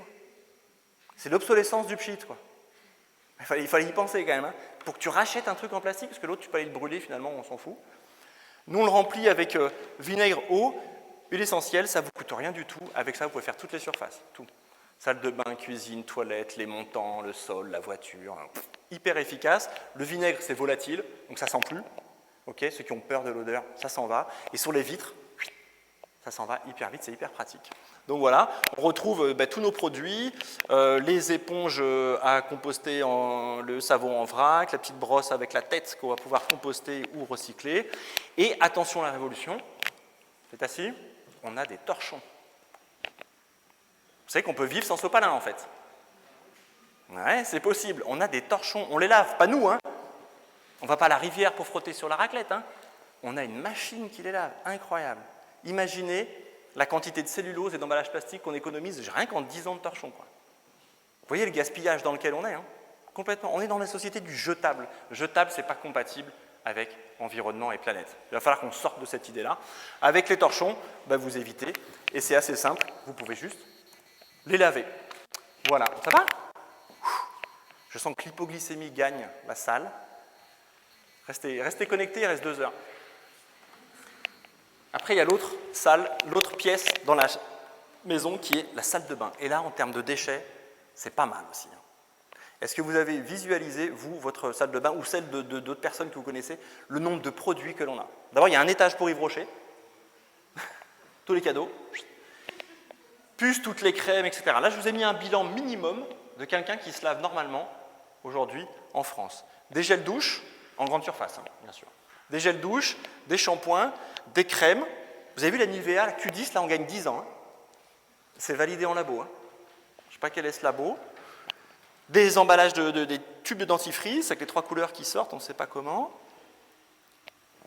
Les brosses à dents en plastique, évidemment. Les serviettes hygiéniques de madame, à peu près 300 en moyenne. En moyenne, ça dépend des flux. Je préfère le dire. Des applicateurs de tampons, plastique aussi, pareil, ça dépend des dames. Que l'on retrouve, si vous m'avez bien suivi jusque-là, les applicateurs de tampons. Du coup, on s'en sert avec mon fils.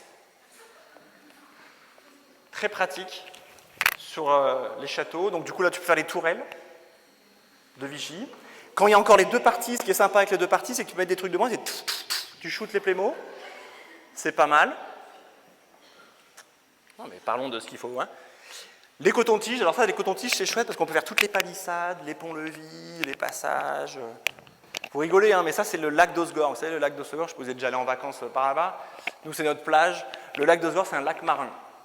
Un des derniers lacs marins des Landes. Avant, l'ensemble des Landes était une zone de palu, une zone tampon hein, entre l'Europe, le bout de l'Europe et l'océan Atlantique. Là, maintenant, on a 2 lacs marins. Celui d'Osgore qui se vide et se remplit 2 fois par jour selon les marées, c'est 6 heures. L'ensemble du lac marin est rempli de plastique. On est pourtant à 1 km de la sortie de l'océan. L'ensemble du lac, toutes les plages, quand on les tamise comme ça, j'amène des écoles des fois, on tamise le sable, c'est rempli de tous ces petits plastiques fragmentés dont je vous ai parlé. On retrouve les applicateurs de tampons, on retrouve... En fait, l'ensemble du cycle de l'eau sur Terre aujourd'hui est plastifié, pourri. Et là, on en est quand même à un lac qui, a priori, est plutôt surveillé et préservé, même pas. Ça, c'est quand vous faites du zéro déchet dans la salle de bain. Il vous reste quoi? Brosse à dents en bois. Alors maintenant, nous, on est passé à la brosse à dents où on change juste la petite tête, vous savez, en plastique, que l'on va mettre au recyclage et on garde le montant. L'éco-bilan est encore meilleur que celle-ci en bois. De temps en temps, on arrive au bout d'une flacon d'huile essentielle qu'on va mettre au recyclage. Et la cup de madame. On parle des ragnottes à Paris aujourd'hui ou pas? Non, c'est bon? Non, mais le truc qui concerne quand même 1 personne sur 2 sur Terre est tabou, quoi. Il faudra m'expliquer. Bref, je vous parle de la cup. Ça, c'est l'arme absolue zéro déchet. Comme toujours, zéro déchet, première chose, vous allez faire des économies. Celle-là, elle a coûté 15 €, elle a 10 ans. Imaginez les économies en 10 ans de serviettes, etc., de tampons. Pas mal. Ça laisse un petit peu de budget pour les moritos. Hein. Je dis ça pour vous motiver, les filles. Hein. Pas... Ensuite, comme toujours dans le zéro déchet, vous allez enlever tous les toxiques de votre vie. Je vous rappelle que les serviettes et les tampons sont toxiques, d'accord? Et qu'on met ça dans un lieu très intime, en direct avec les muqueuses. Il y a une très bonne étude d'ailleurs sur UFC Que Choisir. Et je vous invite à aller regarder, c'est pareil pour les couches des enfants. La cellulose, elle a poussé, hein, d'accord? Donc c'est des phytosanitaires, plus les chlores pour blanchir, etc. C'est rempli de produits cancérigènes que l'on va mettre sur nos muqueuses. Avec la cup, vous enlevez évidemment tous ces toxiques-là. Ma femme me dit c'est hyper pratique. Elle me dit je l'oublie. Moi, vu où elle est, perso, hein, juste comme ça, de mon point de vue, je ne suis pas sûr que je l'oublierai. Je dis mais ok, tu as peut-être des super réunions dans la journée, tu penses à autre chose, très bien. Elle me dit c'est pratique, hop, hop, hop, hop. Ok, c'est rond, triangle. Moi, je suis comme les petits singes qui essaient de mettre les trucs dedans. Je ne sais pas, mais bon, ok.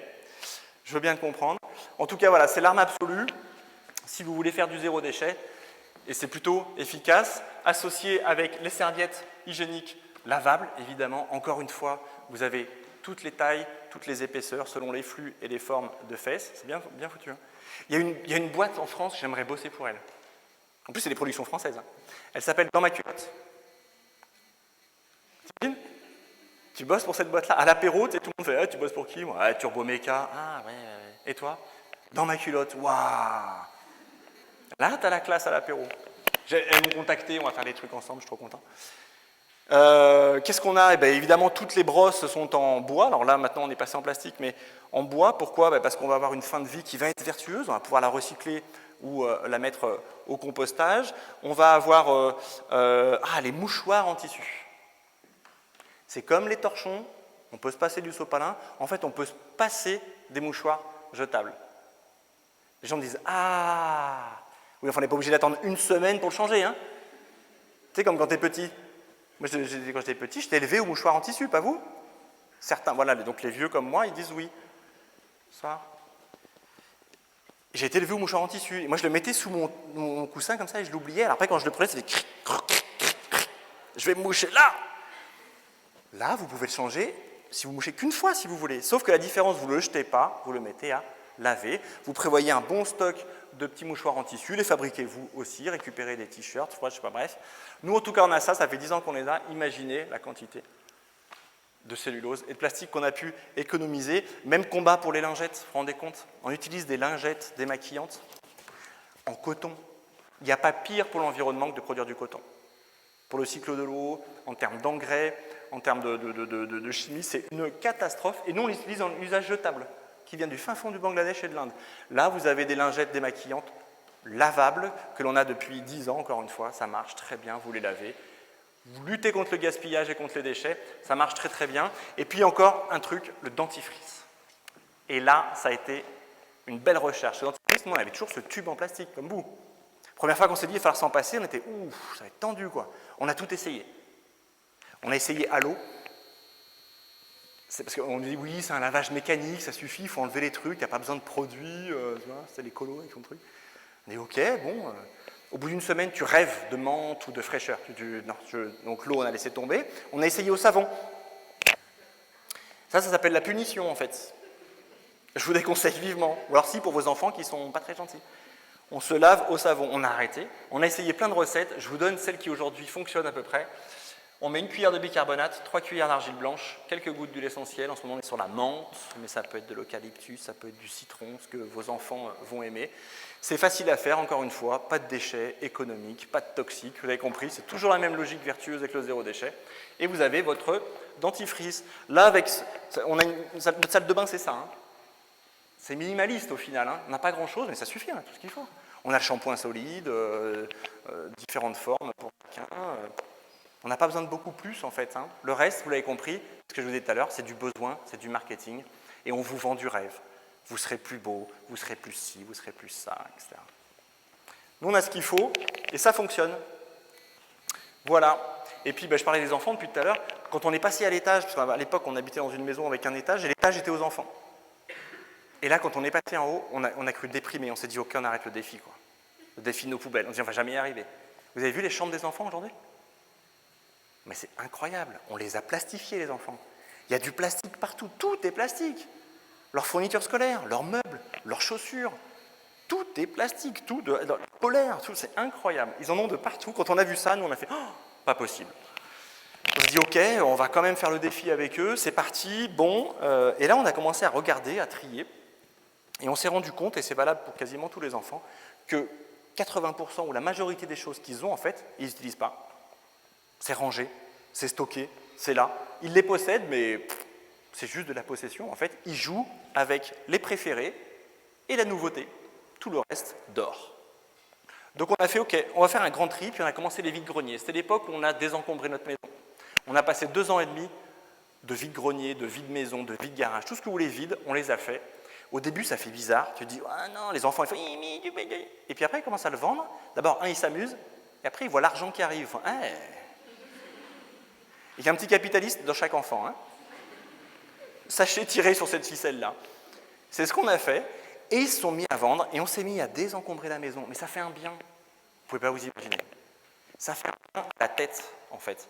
Tu te rends compte qu'en fait, on s'encombre, on en a plein les placards, on en a plein le garage des Français. Des fois, je suis invité dans une maison pour faire une conférence, je suis logé, tu passes dans le garage, tu passes par le garage pour entrer dans la maison parce qu'il faut enlever les chaussures. Dans le garage, c'est comme ça. Il n'y a pas de voiture, hein. Il n'y a que des cartons de stockage, des aspirateurs, des vieux skis, des ouais, mais il faut que on stocke tellement on consomme, on en a des quantités phénoménales. Nous, on s'est mis à vendre tout ça pour les enfants et on s'est mis donc à garder les préférés et la nouveauté. Les préférés, on a gardé les Playmo et les Lego en termes de plastique parce que ça a une durée de vie tellement longue. Moi, j'ai donné mes Lego à mes enfants. Ça va sur 2, 3, 4 générations. Les Lego, c'est increvable, c'est un super jeu en plus. On a gardé les Caplas, évidemment, les Caplas chez nous c'est sacré. On a gardé les livres parce que les livres c'est comme ça qu'on se construit, qu'on grandit bien. On a gardé quelques jeux clés, enfin bref, voilà, ce qui joue. Et puis surtout pour la nouveauté, on s'est inscrit à la ludothèque. Et ça s'appelle une révolution pour de vrai, hein, d'accord ? La ludothèque, tu n'achètes pas un produit pour le stocker chez toi, tu vas louer le produit. En fait, ça s'appelle l'économie de la fonctionnalité. D'accord ? J'achète pas l'objet, j'achète son usage. Donc ce jeu que j'ai loué, ce qui se passe, je vais jouer, puis au bout de 2-3 jours, l'intérêt passe, comme toujours avec les enfants. Plutôt que de le stocker, on va le ramener.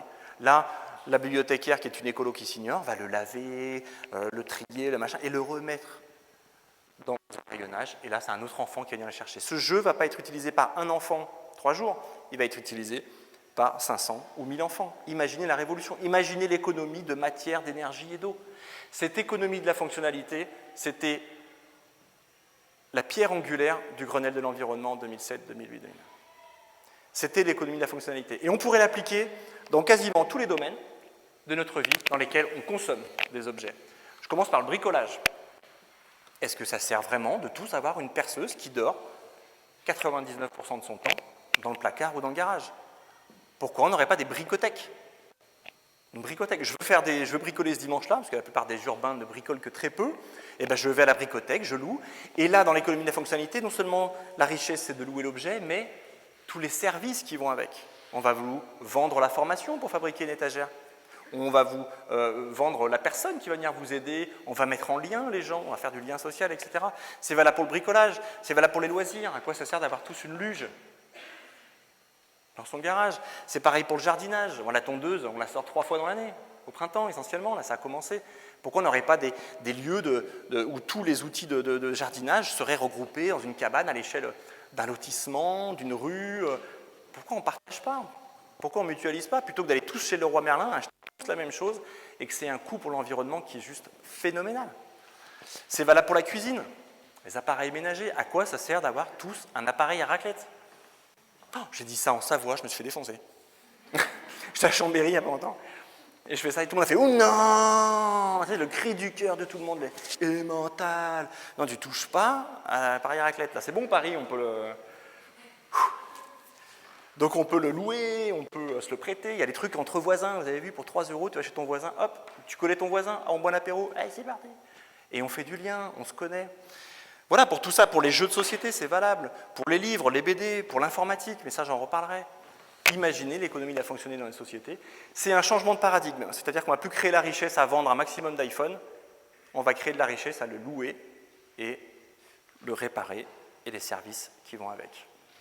On en est très loin, hein, mais il faudrait qu'on y vienne. Je vous rappelle qu'on est 7 milliards d'individus là en ce moment à consommer. C'est une catastrophe. On sera 9 bientôt et selon les prévisions de l'UNU, on devrait monter à 12-13 d'ici 2050. Ça va être compliqué de tous tenir sur Terre à consommer une perceuse chacun. Hein. Donc il va falloir qu'on y passe, encore une fois. Il faudrait. Voilà, et puis vous avez compris, moi je tourne beaucoup. Là, ça fait quelques années que je tourne toujours en train, hein, au maximum. Et quand je tourne, je dois manger. Donc, toujours ma démarche zéro déchet, quand je pars de chez moi, j'ai ma petite boîte à pique-nique, et dedans, je mets mon petit repas avec ma petite salade, mon petit goûter, machin et tout. Et puis, quand je pars 2-3 jours, soit j'ai une bonne âme qui va me le remplir, soit il faut que je mange à l'extérieur. La plupart du temps, dans une gare. Est-ce que vous avez déjà essayé de zéro déchet dans une gare? Bon courage, c'est Koh-Lanta, tu sais, c'est la nouvelle épreuve, quoi. Et quand on est dans une gare et qu'on veut manger un sandwich, on va chez... C'est ouf, hein? Ça marche à chaque fois. J'ai pas encore eu une conf où ça a planté. On va chez Paul, le petit artisan local. Il arrive avec sa barbe. « Hey, salut Paul !» Non, en fait, c'est une jeune qui a 18 ans, qui est au SMIG et qui a la ramasse, mais c'est cool pour elle. Du coup, je vais chez Paul. Ok, et donc là, je vais essayer de manger 0 déchet. Donc j'arrive. Bonjour, je veux un poulet curry industriel pourri à 7 €, s'il vous plaît. Ok. Et c'est ça. Hein. Tout à l'heure, il y avait une petite tartelette, 5,30 €. La tartelette, elle faisait ça. Je dis, mais il se passe quoi en fait? C'est le gaz ukrainien qui a fabriqué la tartelette ou... Bref. Elle me prend mon sandwich comme ça, et au lieu de me le donner, elle te sort un étui long comme le bras, avec un côté papier et un côté plastique, histoire qu'on ne le recycle pas. Alliage. Elle va pour le mettre dedans, elle te fait non, je ne veux pas de déchet. Ah oui, je vais manger mon sandwich dans 5 minutes, je vais le mettre à la poubelle, c'est naze, gardez-le, au moins ça vous fait une économie de déchets. Donc là j'explique, j'y vais, je fais une mini-conf d'1 quart d'heure. Bon, alors 200 kilos chaque seconde, en rapport au fait que les mammifères marins, ça, donc j'y vais, hein, j'essaye d'expliquer, je prends le temps, là la queue, t'es à Montparnasse, hein, la queue commence à pousser un petit peu derrière toi, tout le monde quand bon dis donc garçon, t'es gentil. Oh les écolos, et donc voilà, donc là elle me dit, bon alors je le mets où? Alors j'ai mon petit sac à vrac, tenez, elle me le met dedans. Je dis, c'est pas grave, je le laverai. Ah bon, on peut laver du tissu, tu sais, on découvre la vie. Hein, oui, mais c'est pas grave, la tâche va partir. Bon, là, ok, je veux un dessert. Je dis, attends, j'ai pas gagné encore. Hein.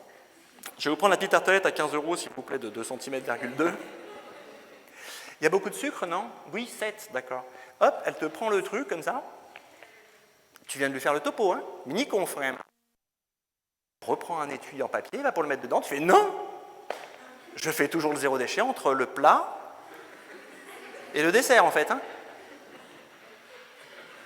Je le mets où? Ben dans mon sac. Avec le sandwich? Elle met dedans. Là, elle commence à être rouge, tu l'as énervée parce que c'est pas comme d'habitude, elle commence à être tendue. L'ambiance est pourrie autour de toi puisque ça fait maintenant 20 minutes que tu te tchatches avec la dame. Tout le monde est derrière à une correspondance. Vraiment, l'ambiance est pourrie à Montparnasse. Logiquement, c'est le moment où tu devrais partir. Là, tu veux un café. Bonjour, un café allongé, s'il vous plaît. Là, tu l'achèves. Là, psychologiquement, tu es arrivé au bout de sa résistance. Là, tu as un niveau de solitude qui... Voilà. Donc là, elle ne peut pas gérer tout seul. Là, il faut une aide psychologique, il faut quelqu'un. Janine, elle est au fond, tu sais, de chez Paul. Elle coupe les tomates au mois de janvier, tout va bien? Oui. J'ai un fou, là, il a un mug. Qu'est-ce que je fais? Ah, donc Janine, elle pose le couteau, elle vient. Janine, tac, premier réflexe français, est-ce qu'il y a une loi? Oui. Ah ben nous, on est les champions des lois. Est-ce que j'ai le droit? Tu vas dire, mais oui, c'est bon, j'ai avec le réseau VRAC, on a le droit. Vous pouvez l'accepter ou le refuser, mais acceptez-le, c'est cool. Là, elle décide conjointement avec Janine, maintenant, il faut que tu te casses. Donc, elles te font ton café. Là, tu l'as perdu. Tu dis, mais oh, j'aurais tout vu, hein, vraiment. Alors, elle te donne le café et là, du coup, tu as gagné ton Koh-Lanta du 0 déchet. Tu peux faire la danse de la joie. Non mais tu y arrives. Donc maintenant, c'est bon pour y aller. C'est fait. Et aujourd'hui, j'ai vécu un truc super parce que j'étais dans le TGV et que donc je suis allé boire mon café avec ma tasse, évidemment. Donc là, je donne ma tasse. Et je sais pas, elle était super contente et tout, machin. Ah ouais, c'est bien et tout, machin. Allez, je vous fais 20%. Donc la SNCF m'a rendu 40 centimes sur mon café ce matin. Donc quoi, hein, ça peut marcher. Des fois, je me fais draguer, des fois, c'est cool, hein, c'est vraiment sympa. Donc voilà. Donc avec mon petit kit, ma boîte à pique-nique, mon petit mug, ma petite gourde, évidemment, parce que j'ai ma petite gourde que j'ai depuis des années. Je fais tout avec la rando, les travaux, les voyages. On fera des questions à la fin? Parce qu'après, déjà que je suis un poisson rouge, j'ai perdu le fil tout à l'heure. J'étais où? Ouais, le kit. Avec mon petit kit en inox. L'inox, je vous rappelle que là, j'en ai pour 20 ans de gourde. Et en fin de vie, l'inox, recyclable 100% à l'infini. Et on consomme surtout de l'énergie à la première fabrication. Donc ça vaut plutôt le coup. Voilà, je vous invite à faire votre petit kit, vous mettez dans le sac. Pour celles qui boivent des mojitos, vous avez... Non mais parce que, quand même, vous avez des petites pailles aussi en inox. Pour les enfants aussi, quand on sort à l'apéro, qu'on a les enfants, hop, on a la paille, c'est bon. Donc ils demandent les enfants, sans paille. Là, le serveur te regarde, oh là là, ça va pas être rigolo avec ces parents-là, tu sais. Ils n'ont même pas droit à la paille. Mais si, on l'a nous. Ah, j'en avais en pâte. Voilà comment on a fait. Vous voyez qu'on a à peu près trouvé notre organisation au bout de 3 ans. On arrive au bocal, donc c'est-à-dire qu'on est à peu près pas mal. Il faut juste changer un petit peu son quotidien, vous avez compris, son mode d'achat, refuser 2-3 trucs, etc. Bref. Moi, il me reste des trucs pour lesquels je n'ai pas de solution. C'est écrit en tout petit, désolé pour ceux du fond. La première chose, c'est le vin. Comme j'ai dit, ma femme est alcoolique, du coup, on a plein de cadavres de bouteilles partout. Et là, on est obligé de les mettre au recyclage. Vous me dites, c'est bien, non? Recycler le verre, c'est bien, non? C'est le CM2, tu sais. Oh. La question piège de la maîtresse. Vas-y, toi. Je vous refais le cycle, vous me direz après. Je prends ma bouteille, donc du coup, hein, moi je fais un petit stock dehors, machin, et après je vais au Moloch de tri. Vous appelez ça les bulles en Belgique, là. Tu mets ta bouteille dans le jeu, cling, on va les casser. Dommage, elle était quand même pas mal, non, à la base, non? Là, il y a un gros camion qui passe avec du gasoil, des gros pneus, qui prend le truc, ça fait un bouc en enfer. Il les amène au centre de tri, là, on va les stocker. Après, il y a d'autres camions qui arrivent avec du gasoil, des gros pneus, ça pue. Ils prennent tout ça et vont l'emmener dans l'usine de recyclage. Première chose à faire, enlever les étiquettes, enlever tous les couvercles. Je vous rappelle que tous les couvercles de confiture, ça reste un couvercle de confiture, vont être balancés, ok, il faut des bains, il faut de l'eau chaude, il faut des produits. Là, on a déjà commencé à imaginer les infrastructures pour faire tout ça, entre autres des transports, hein, d'accord? Ensuite, on va avoir des tapis roulants avec des détecteurs optiques, parce que le verre blanc et le verre de couleur, on ne va pas les recycler ensemble, ok? Électronique embarquée. Une fois qu'on a fait ça, ce qu'on va pouvoir recycler, on va les mettre dans des grands fours à 1400 degrés, électriques, hein, okay. Ensuite, il y aura des machines qui vont couler le verre sur d'autres tapis roulants, qui vont amener tout ça sur une palette qu'on va blisteriser en plastique, on va remettre dans les camions avec le gasoil et les gros pneus. Et là, on va le ramener à ton viticulteur, qui va remettre le même vin pour te le vendre au même endroit. Qu'est-ce qu'il faudrait faire pour faire de l'écologie avec cette bouteille de verre? La consigne. Évidemment, quand on réutilise une bouteille 5 fois, c'est 80% de CO2 économisé. Vous voulez lutter contre le changement climatique? On se fait un plan à 5 ans, on change les normes des bouteilles en France et on met en place un système de consigne régional adapté. Pourquoi on ne le fait pas? Pourquoi on ne le fait pas? Je vous rappelle que le recyclage du verre est donc une escroquerie. Hein. On casse une bouteille pour la refabriquer la même et vous la vendre en vous disant hey, « c'est bien hein ». Qui a mis le premier Moloch de tri dans la rue? C'était en 1973, je vous aide. Le cartel du verre, qui s'était monté, avec en tête, évidemment, le premier vendeur de verre au monde, Saint-Gobain, qui ont monté le cartel du verre, qui ont mis les premiers Moloch de tri en vous disant « c'est bien ». Et après, rappelez-vous, on donnait 15% pour la recherche contre le cancer, histoire de bien vous le vendre. C'est eux, ils mettent la main sur une matière première secondaire, en cassant les bouteilles, en vous les refabriquant, en vous les revendant. J'appelle ça des escrocs, moi. Évidemment qu'il faudrait mettre la consigne en place. Moi, je ne l'ai pas dans les Landes, du coup, je me retrouve avec ces déchets de bouteilles, ça me rend malade de le savoir, et je n'ai pas de solution, je suis obligé de les casser. C'est quand même dingue, hein, d'accord? Heureusement, il y a des gens qui développent des solutions, mais tu nous en parleras après. Les médicaments, vous avez vu dans mon bocal, il me reste des petites plaquettes, aluminium, plastique collé, on ne recycle pas, puis surtout quand il reste des médicaments dedans, ce qui est la plupart du temps le cas. Est-ce qu'on a un marché d'occasion du médicament? Est-ce qu'on va donner ça au secours populaire en Afrique, où je pense que la moitié de la planète aimerait bien avoir des médicaments? Quand vous les ramenez en pharmacie, qu'est-ce qui se passe? Direct incinérateur. Interdiction de marché d'occasion ou de réutilisation ou de quoi que ce soit, on va tout brûler. On brûle non seulement l'emballage, mais en plus le contenu. Je crois que les inconsommés en France, ça va être entre 15 et 20% des médicaments. On finit jamais la boîte. Moi, j'aimerais qu'on ait des pharmacies en vrac. Des pharmacies en vrac.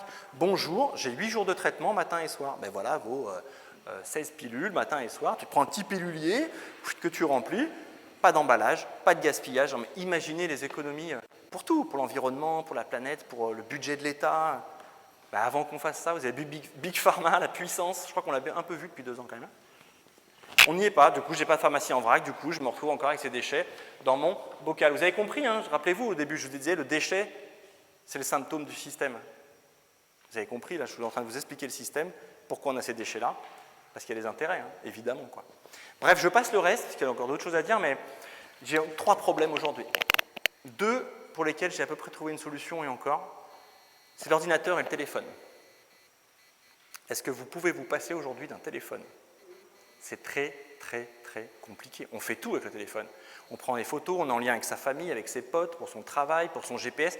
C'est très rare d'avoir des gens qui n'ont pas de téléphone. Madame, vous n'en avez pas a priori, bravo. Non, c'est ça? Oui, bah, bravo. Hein. Ouais, mais vous êtes quasiment un cas unique. Hein. Vous êtes très très peu. Là, tout le monde va sortir en faisant un texto. Ah, bon, il est chiant, mais bon, ça passe. Ouais.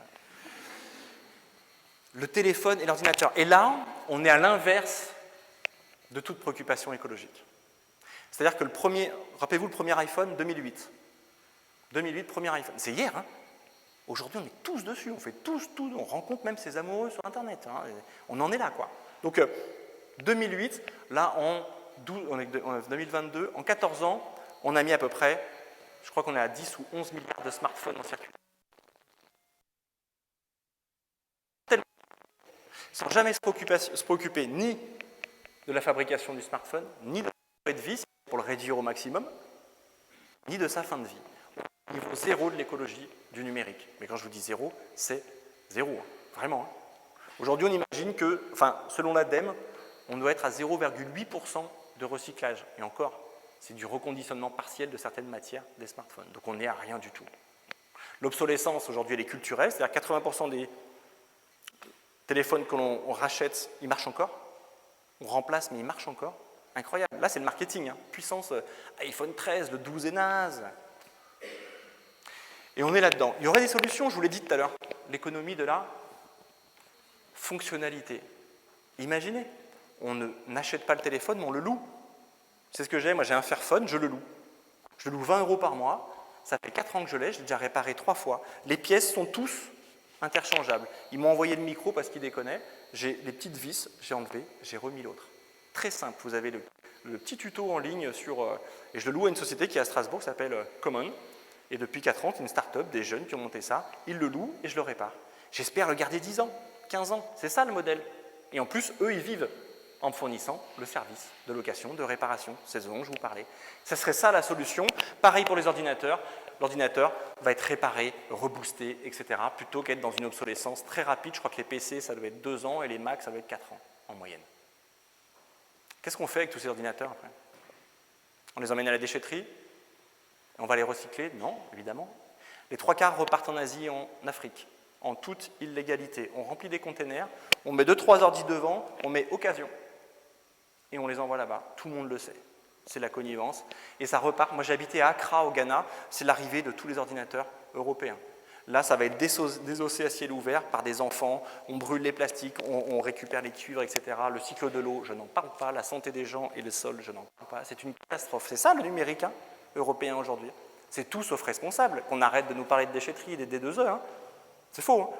Tout repart là-bas. 3/4 des déchets électroniques européens repartent. L'économie de la fonctionnalité, on n'y est pas. Ça existe, la preuve, j'y suis. Mais on est à la marge. Hein. On est à la marge. J'ai un problème pour lequel, par contre, je n'ai pas de solution à vous donner, c'est la voiture. Alors ici, à Paris, on peut s'en passer. Trottinette, marche, vélo, tram, métro, vous avez tout ce qu'il faut pour surtout ne pas avoir de voiture. Et c'est bien que tous les Parisiens n'en aient pas d'ailleurs. Vous imaginez là? Juste les bruits d'oiseaux, pas de pollution, des terrasses à gogo, de l'herbe. Bon, bref, je rêvais. Nous, en tout cas, en campagne, en province, vous savez, les bouseux là-bas, nous, si on n'a pas de voiture, on ne vit pas. Tu ne peux pas. 50% des Français vivent en campagne, ont besoin d'une voiture quotidiennement pour faire leurs courses, aller travailler, voir leur famille, leurs amis. On ne peut pas vivre sans voiture. Moi, j'ai une voiture, j'essaye de m'en passer au maximum, mais je n'ai pas le choix. Hein. Je suis obligé de monter dedans à un moment donné de la journée. De la journée. Hein. Et 1,5 tonne de déchets, ça ne rentre pas dans mon bocal à la fin. Donc, vous voyez, je ne suis pas parfait du tout. Hein. J'ai une bagnole. Comment on va faire pour se passer de la voiture? Pour l'instant, je n'ai pas de solution à vous donner. On va à l'inverse, encore une fois, de l'histoire et de l'écologie. Puisqu'on va supprimer les transports collectifs, on supprime les petites lignes SNCF qui desservent les villages, etc. etc. On va à l'encontre de tout ça. Bref. Voilà, ça c'est tout ce qu'on a mis en place pendant 3 ans pour arriver au zéro déchet. C'est le mind map du zéro déchet. Quand on voit ça, on se dit « ouh ». Eh oui.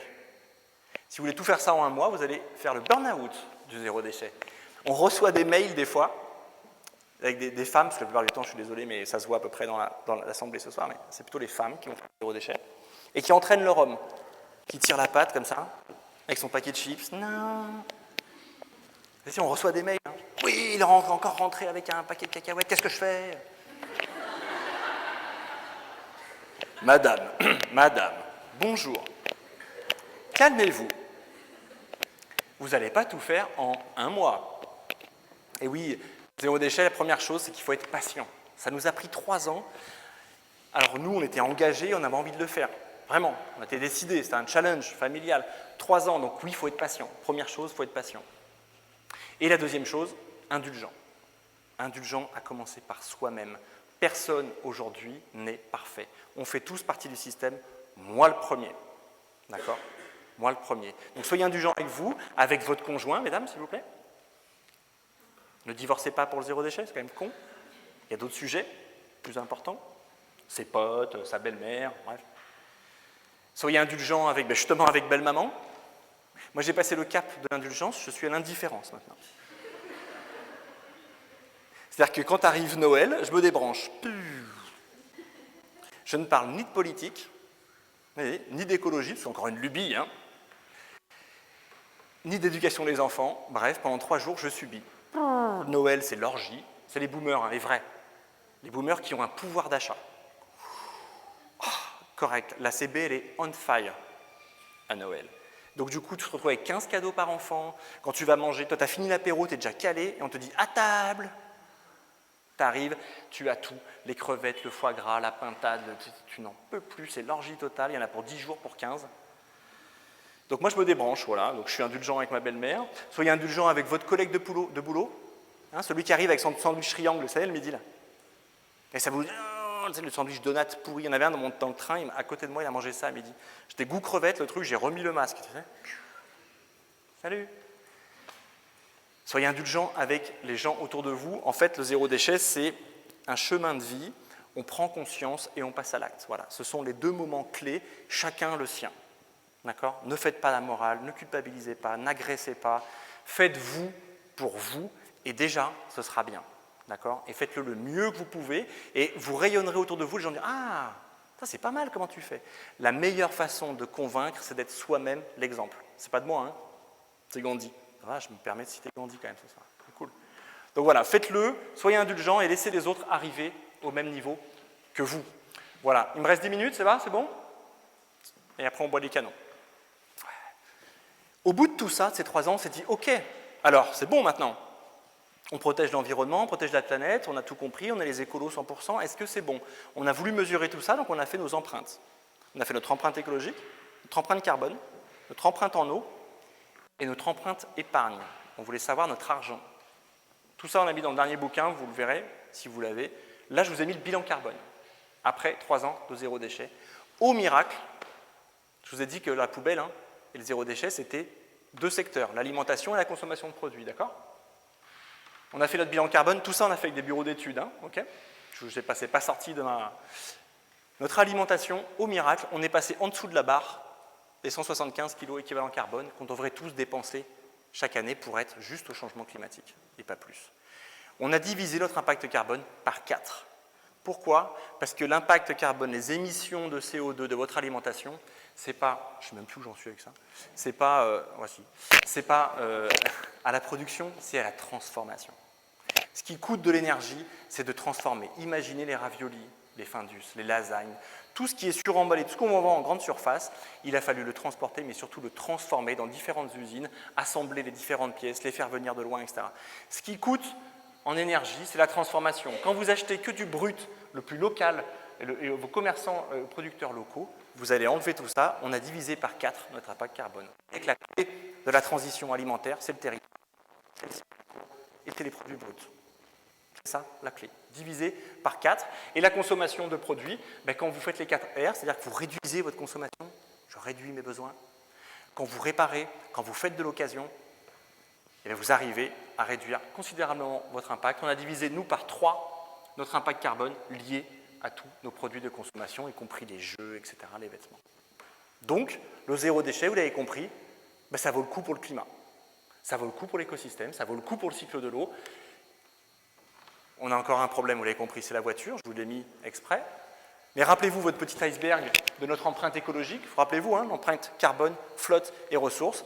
Quand vous êtes dans une démarche zéro déchet, vous allez réduire considérablement votre empreinte écologique. Ce n'est pas une fatalité. Hein. Je vous l'ai expliqué. Hein. En s'attaquant au zéro déchet, on change de mode de vie, on change de système. Notre système n'est absolument pas une fatalité. Nous pouvons concrètement aujourd'hui le changer. Individuellement, mais ce serait insuffisant. Hein. Il va falloir qu'on le fasse collectivement. À quoi sert la politique? À quoi sert la politique? Elle sert à ça, à s'organiser collectivement pour l'intérêt général. Je dis ça, j'ai l'impression de dire une absurdité, mais pourtant c'est la base. Hein. On n'y est plus du tout. Hein. Aujourd'hui, on organise l'intérêt privé des gens les plus puissants. Malheureusement, si on s'organisait collectivement, on pourrait arriver à réduire collectivement notre impact carbone, notre impact sur la ressource, notre impact sur la biodiversité qui est en train, je vous le rappelle, de s'effondrer. Hein. Okay. Et au passage, vous, individuellement, mais vous allez faire des économies. Vous dépensez moins. Quand vous achetez d'occasion, vous réduisez le coût. Hein. Vous dépensez moins, vous sortez moins d'argent. Nous, on a chiffré qu'en 3 ans, on a baissé de 30% notre budget annuel familial. 30%, c'est énorme. Hein. Souvent, les gens vous disent, mais c'est ça, c'est la mentalité en ce moment, ils disent, le temps, c'est de l'argent. Vous savez, c'est les winners, hein, les Américains. Moi, j'aime bien renverser la chose. L'argent, c'est du temps. Si vous voulez l'argent sur votre compte, il va falloir le travailler, on est d'accord. Okay. Si vous dépensez moins, ben vous allez travailler moins. 30%, ça veut dire que vous arrêtez de bosser le jeudi midi. Ça fait rêver, hein? On arrête le jeudi midi. Jeudi après-midi, loisirs, couple, enfants, zéro déchet, potager, bricolage, tout ce que vous voulez jusqu'au dimanche soir. Vous imaginez nos semaines comme elles seraient belles? Comme on pourrait s'investir dans le collectif, dans l'être humain, dans la rue, dans les associations, comme on vivrait autrement que d'être productif et consommateur. 30%, c'est le jeudi midi, c'est à peu près la conclusion de toutes les études des économistes en transition, notamment les économistes atterrés, le mouvement allemand des économistes atterrés qui est super, je vous invite à aller chercher. Jeudi midi, on pourrait très bien subvenir à tous nos besoins primaires de base et bien vivre largement. En plus, quand vous faites du zéro déchet, vous mangez le plus local, le plus bio, le plus saison possible. Donc c'est bien, la solution, c'est le territoire. Vous allez détoxifier, je vous l'ai expliqué, votre environnement direct, votre maison, votre santé à vous. Hein, on parle des maladies de civilisation, cancer, Alzheimer, comme si c'était une fatalité, mais ce n'est absolument pas une fatalité. C'est lié à notre mode de vie. D'accord ? Aujourd'hui, 4 cancers sur 5 sont liés à ce que je vais manger, respirer, boire et le stress de ma vie. 1 sur 5 est lié à la génétique et l'hérédité. Le reste, c'est lié à notre mode de vie. Ce n'est pas une fatalité. Du coup, en changeant son mode de vie, et si on le faisait tous collectivement, on pourrait lutter contre ces maladies. Je vous rappelle que le cancer est la première cause aujourd'hui de mortalité en France, et de loin. C'est une personne toutes les minutes qui meurt d'un cancer. Et puis surtout, ça fait du bien mentalement, du bien psychologiquement. Tous les gens qui font les zéro déchet me disent « Waouh, je me sens power, ça me fait du bien, je fais mes trucs, je refais du lien social quand je fais mes courses, j'en pouvais plus des néons et du caddie. » Bref, ça fait vraiment beaucoup, beaucoup de bien à tout à chacun. Et puis dernière chose, alors ça je ne pensais pas au début, mais vous allez aller vers une autre économie. Une économie qui est locale et résiliente. La résilience, on est tout sauf dans la résilience aujourd'hui. Ici à Paris, je crois qu'on a 3 jours de stock alimentaire, d'accord ? 20% de ce qui est consommé à Paris aujourd'hui vient d'Île-de-France. 50% vient en dehors des frontières françaises. Alors la résilience, s'il y a des conflits majeurs, comment on va nourrir les 10 millions de Parisiens? Je me pose la question. Nous, on va à peu près s'en sortir en province. Les bouseux, là-bas, on a des trucs, nous. On a les carottes, tout ça. Quand vous consommez en grande surface, vous allez consommer soit des produits de ces grandes multinationales anglo-saxonnes, européennes, Nestlé, Procter & Gamble, Johnson, Unilever, Mars, etc. Soit vous allez consommer un produit des 4 groupes qui tiennent l'alimentation française, qui sont Carrefour, Leclerc, Intermarché et Auchan. Ces 4 groupes tiennent 85% de l'alimentation française. C'est un quasi-monopole. C'est eux qui distribuent et c'est même eux qui produisent. Du producteur jusqu'à la distribution, ils tiennent toute la filière. D'accord ? Quand vous allez chez votre producteur local, vous donnez votre argent à votre producteur en direct. Quand vous allez en grande surface, vous donnez votre argent aux actionnaires de ces groupes qui, la plupart du temps, ne sont même pas en France, mais via le Luxembourg, la Suisse, la Belgique.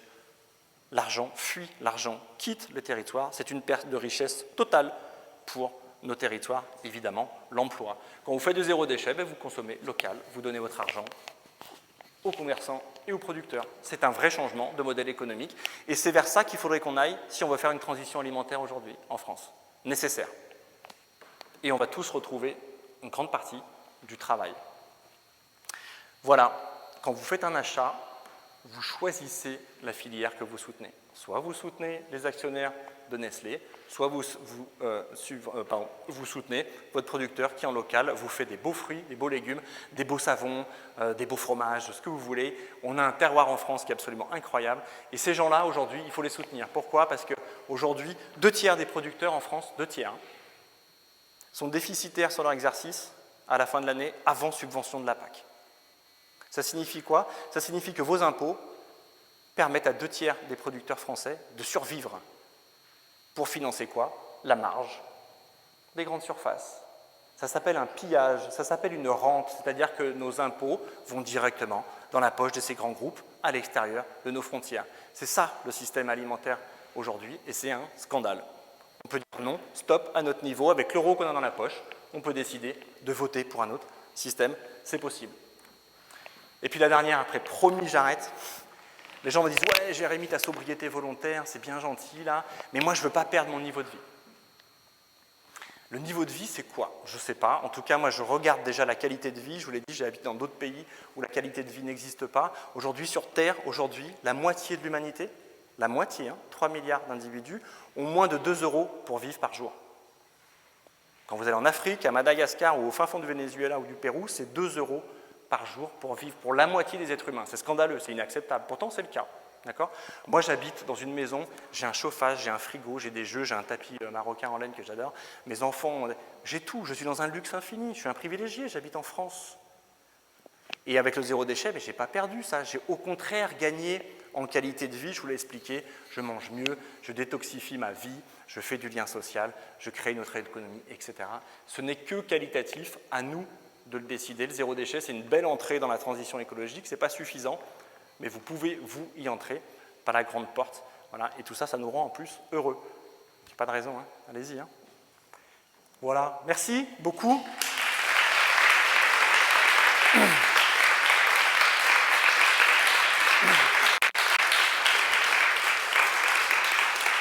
Merci.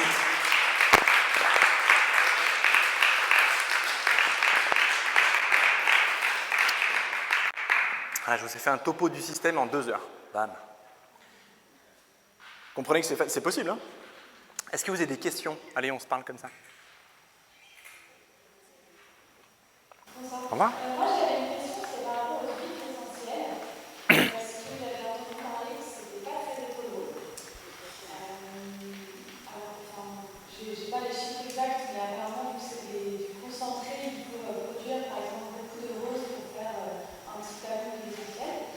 Et donc, je me demandais par quoi on pourrait remplacer les huiles essentielles, justement, sur toute la partie cosmétique et huile essentielle.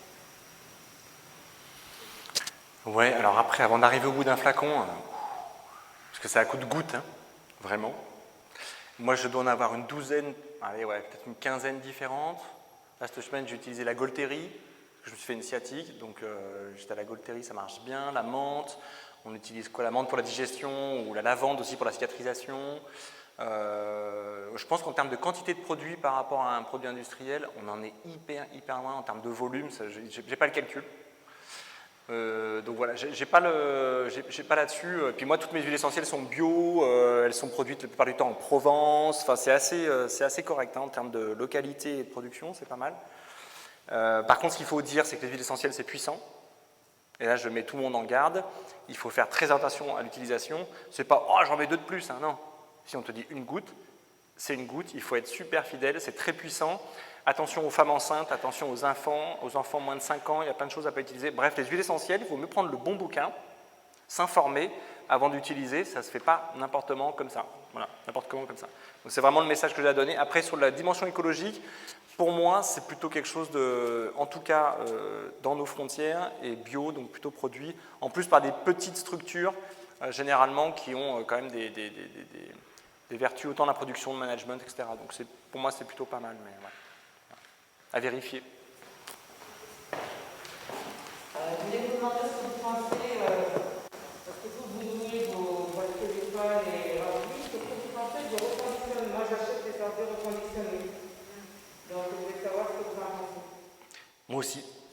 Moi aussi, j'achète reconditionné. Et reconditionné, ça veut dire quoi? Ça veut dire qu'un produit mis en vente a un problème, on le ramène, et donc soit c'est la carte mère, soit c'est la carte graphique, soit c'est le processeur ou quoi. On change et on le remet.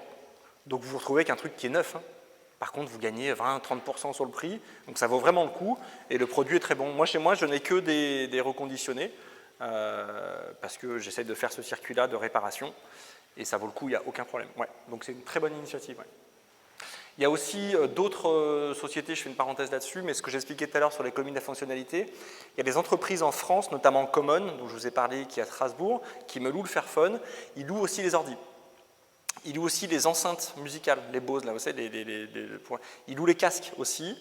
On est sur du haut de gamme en produits, vous le louez, il est réparé. Le casque, moi, le nombre que j'ai pu passer, je pense que si je l'avais loué depuis 10 ans, j'aurais gagné de l'argent et j'aurais eu un truc de haute qualité sur les oreilles. Pareil pour la baffle, pareil pour les ordis, ils vous les louent, ils vous les réparent, les reboostent, les mettent à jour, etc. Donc ça vaut le coup, voilà, ça vaut le coup. Moi, mon Fairphone, c'est donc 20 € par mois, donc vous comptez, un Fairphone, ça coûte entre 500 et 600 €. Entre 2 ans et 2 ans et demi, ils ont amorti le coût. Moi, après, ça me coûte, mais comme j'en rachète pas, ça ne me coûte pas, donc ça vaut le coup financièrement pour moi de mettre 20 € par mois. Voilà.